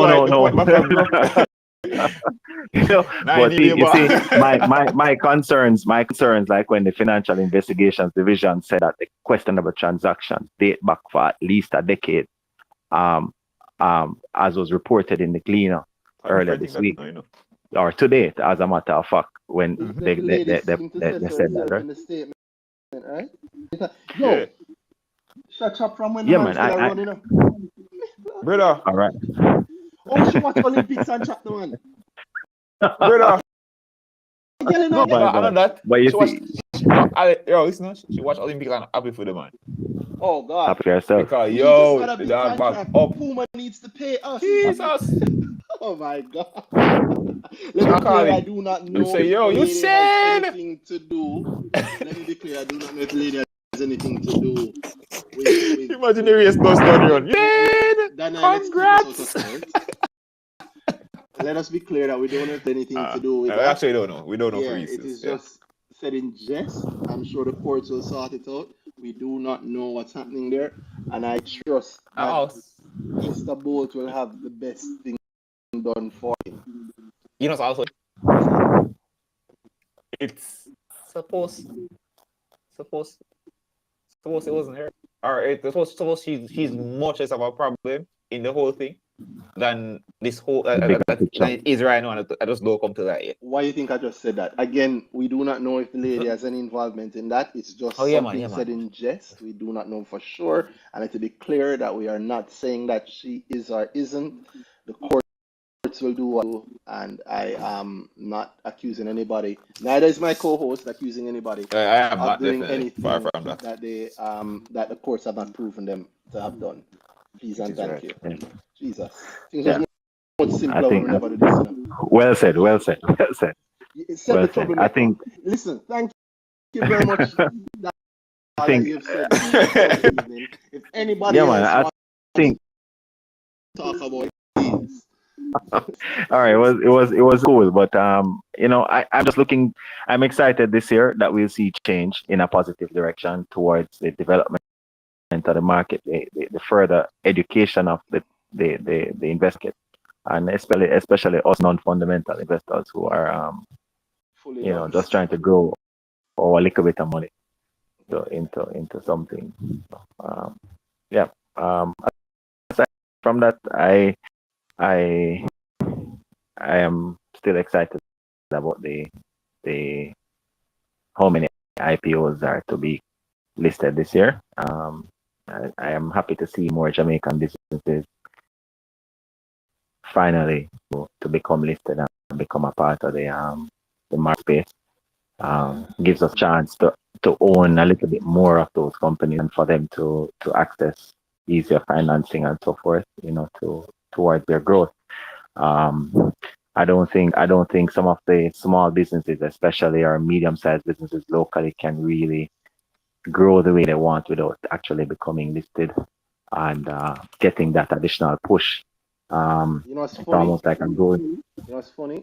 Privately, because listing has become an option for companies, institutions have started to finance a wider set of people because we have to kind of lower our previously stringent fence that we used to have to climb, or stringent demands. But the fact that if you're at a certain level, you can just go to the market means that companies now have had to have more financing options put in for clients. I think that's good around across the board, listed or not listed. But of course, I agree with you. I want us to see more listed companies, and I gather we're going to have a whole lot more this year. Yeah, man. For our economy to really grow the way that we really want, we need that extra boost of adrenaline. That's more and more people. It, it's almost like, as you said, floats all ships. So, you know, companies do well and we do well along the way. And, you know, it's a great thing to see something grow. It's a great thing to watch a child grow. I'm sure in a business owner started out at the back of their car trunk or on the side of watch it turn. They must feel that sense of pride, and you know, for a whole generation of Jamaicans to be able to experience that feeling, whether as a shareholder or as a founder, that must be a wonderful an amazing thing, you know. We've heard that time and time again on this, and I hope we hear it a million times more. Pick up and thank you for that. Anytime. I'll let you guys. I'll let you guys bring the show back to normal now. Not anytime. Next quarter, maybe. Not anytime, brother. We can't take the stress fast. Please. Man, I never come with a lawyer, you know. You're wet, man. Oh God, oh boy.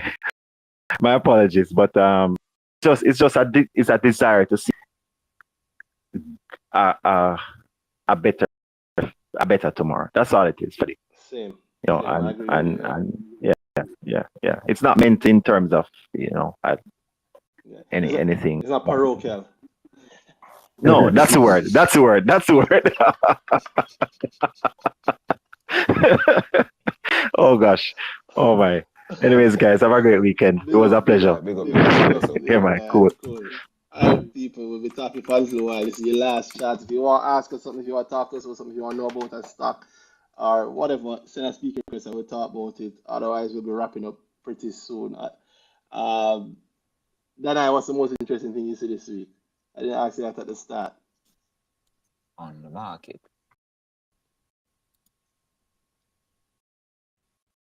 I'll grab one, the most exciting one I did earlier. While you look for yours, most exciting for me was probably last tranche of the Mayberry thing closing. I can mention it now without feeling like it's still not an ad, but next is listing time, right? See what happens to the bond market there. Yeah, so seeing it a big deal. I'm very excited about that. Another thing, I actually made a note of something. You know. I also liked that, since we're remaining on topic, I also liked that there was that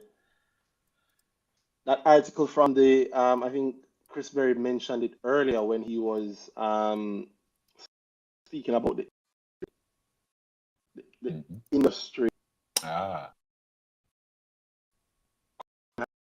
In that conversation, carried in newspapers. I think I saw a good article about it when they were talking about how they're going to learn from what has happened, and it's good to see if you spot some of the faces in it, at least in the picture. I mean, there are people from all over, right? Right at that spot, I think JMB, there's Gary Peart from Mayberry, the two Barita gentlemen, NCB, Stephen from NCB.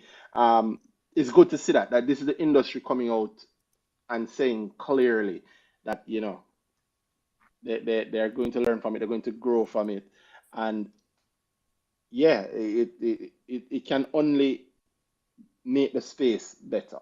That's how I see it. It don't seem that way now, but it can only make the space better. And again, I say to retail investors, calm down, don't worry.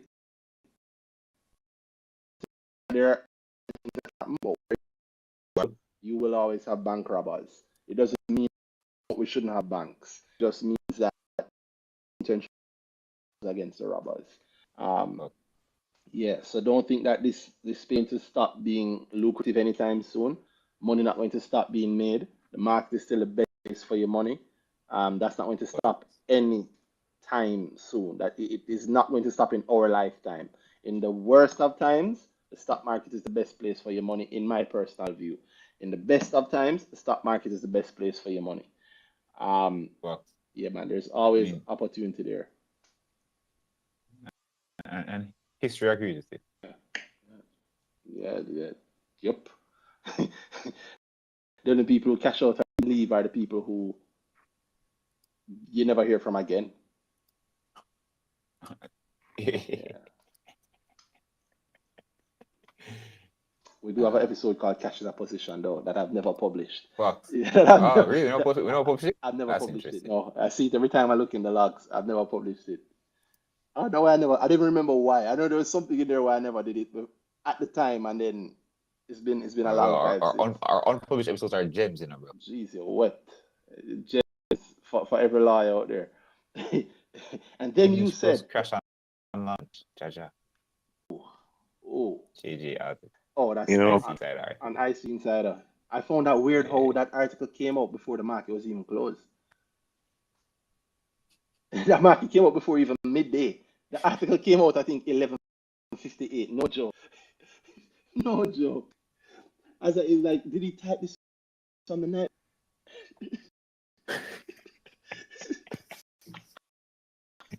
Like, me know it happened, you see me? 12:40, him say, it happened. Don't you? Right already, so let's drop it. 11:47 a.m. Him start right 9:30. 11:47 a.m. is when it came out. Before start 9:30. Oh my God. I'm still wondering if somebody fumbled on that 100 million units order that was supposed to cross and didn't cross, you know. There was 100 million unit order that was supposed to cross. I mean, JJ said 104 billion units crossed in the early morning. Or maybe that was just pre-written and it was supposed to be edited. I don't know. A high of 225 with 104.4 million units traded. How many units did actually trade? Well, it's today alone, so I'm on a J. 12.4 million traded. Maybe yeah, the 2 is near the 0 on the key. That's I mean, at the point when he said it, it was around what 7 or something like so. That is a good point. At the time when the article came out. I tried, Sir Jackson, but you're not helping me at all. You're right. At 11. I said to a tweet, but I suspect he doesn't pay as much attention to Twitter. Probably not. I don't think he does. One off. I don't think he does. Yeah, I don't know if you want the other ask Phil. When it was I created last AGM. Oh God, last quarter. Guys. AGM. Honestly, I will have to trip based on the amount of EGMs they've had. That's all hit me, you know. I really have to say, when was the actual AGM? If I saw it this week and I really was asking. Quarterly AGM is the new style. Guys, anybody else have anything they want to say? Send a request. Otherwise, I'm gonna say thank you and come off stream because these drinks are getting to me, and I'm not gonna slip online. So talk about it. Now is your time to say speaker request. Otherwise, I'm gonna say thank you to everybody. Then did you tell us what the interesting thing that you saw this week was? Interesting. I don't know. You know, ma. Say is that one stop Jerry not talking about that in life at a very interesting time. Outside of that, one-on-one report dropped last week or this week? This week I think. It was earlier this week. Shout out to them for dropping their report and quelling some rumors, some fears. Yeah, man, and some they said pretty straightforward, you know. Yeah, man, all things strong.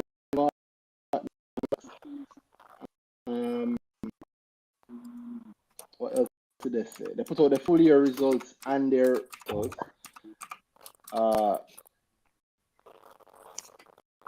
Is that 12 mil? I know that can't be correct. I think that might be wrong, right? First quarter, let's look at that. I think that the end of the year profit, up man, 12 profit, mil. man. Yeah. Yeah, man. Yeah, 12.2 in profit. I delete out anybody who mentioned MMJ or grow like group. And I figure that Diane wow, doesn't what realize what that is the going on? microphone is Diane? yeah. Diane? Who can never woman, you know, because the pocket dial on him. Is it the brick talk already? Yeah, the pocket dial on him. And he would hear his voice. Yeah, he cannot at all. Yeah, back to the one-on-one. Full year, the end of the year at 12.2 mil in profit, and the quarter was 11.2 mil in profit, and a nice outturn for them, a strong Q1. And in the MD&A, I just remember that one line at the end off the top of my head, that our initial 2-year plan for the government of Bahamas was 2022 based on the complexity and value of the services that we provide. So, extended to when? I am not sure. I think that's it. I think you said in the earnings call another 2 weeks. I was just about to say I need to go back over the earnings call because he said what? Hold on. I think he said 2 years for initial 2 years.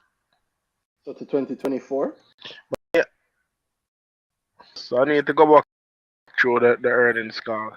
He mentioned something about revenue, but I was in another meeting at the time. Hear what he said, but he was making a point about some work that I did in Q4 that was not voiced in Q4, so I didn't hit the books for Q4. But then, based on the projections, if it didn't make Q1, then I have questions. But I need to go back through the earnings call just to hear exactly what he said, and I need to go through the MD&A as well for Q1. No problem, no problem. I see Steve have him hand up. I know when you ask questions on Twitter, you get blocked. So, Steve, what?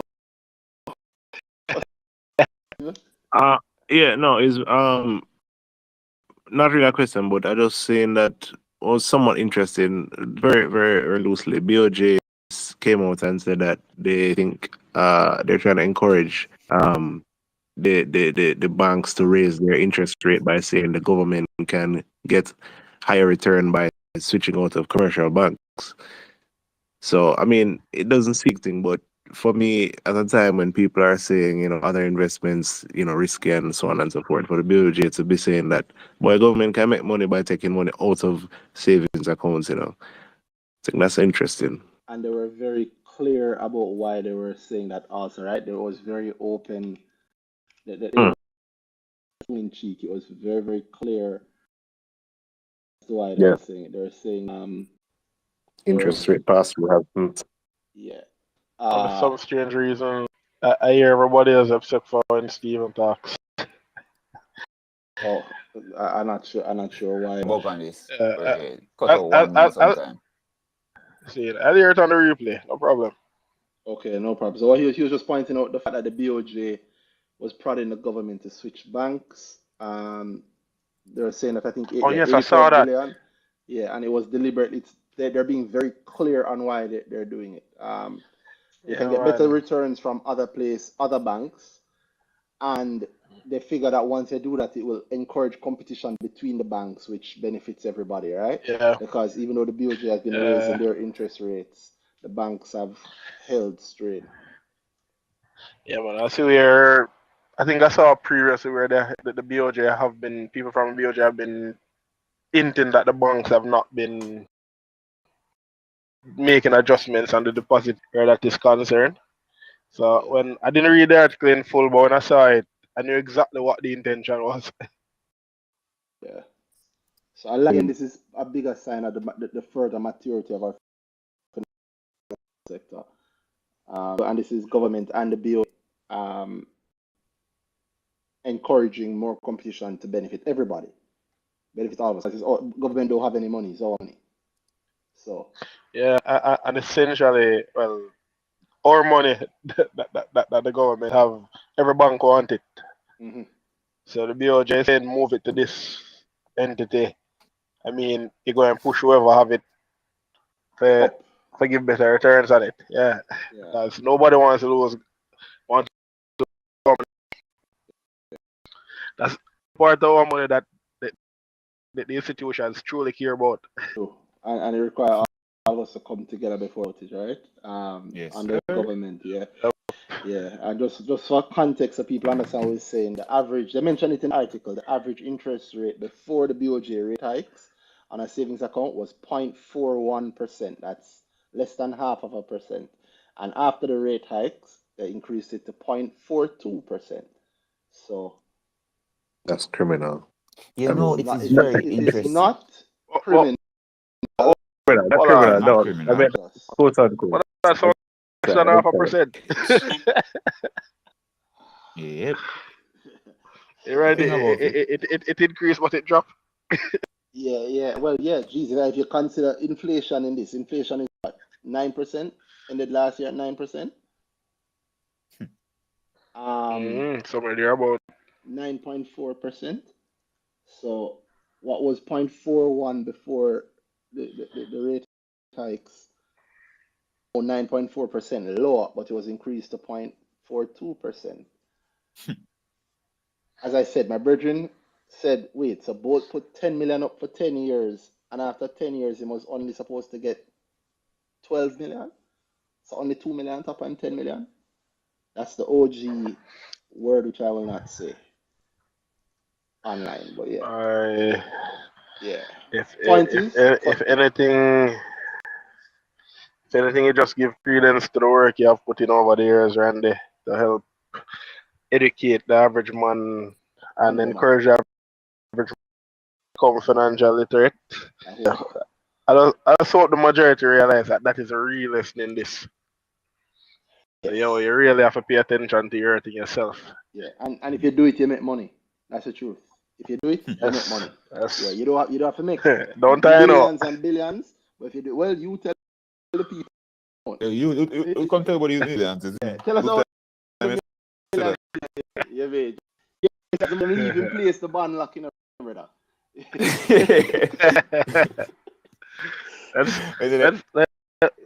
Let's say big office. Jerry alone them take money from Jaja. Yeah, Jerry the first of the line, and then the lady talk about goals, and then in the band. Well, what I'll say is, I've only had lessons since I started this journey in 2019. Regrets, and my children more than anybody else, I am happy I can provide a better life than the life I lived and afford them some amount of luxury. Dear prophet, brother. Not a lot of seats, yeah, man. I love that. Only good things are in the portfolio. I love that. Only good things. Yeah, man. Big up and thank you, Jerry. And thank you to everybody who was on this week. Top Striker, we need you again. You have to go do another session one week with us, Full episode of that. What years? Yeah. Yes. The $2 strike. $2, yeah. That $2 for you. Our strike 2. Yeah. Strike 2. Big up everybody. Very much thank you, Danhai, for doing this, guys. This Brick Talk, and we'll see you again, Nick, hopefully. We'll see you again.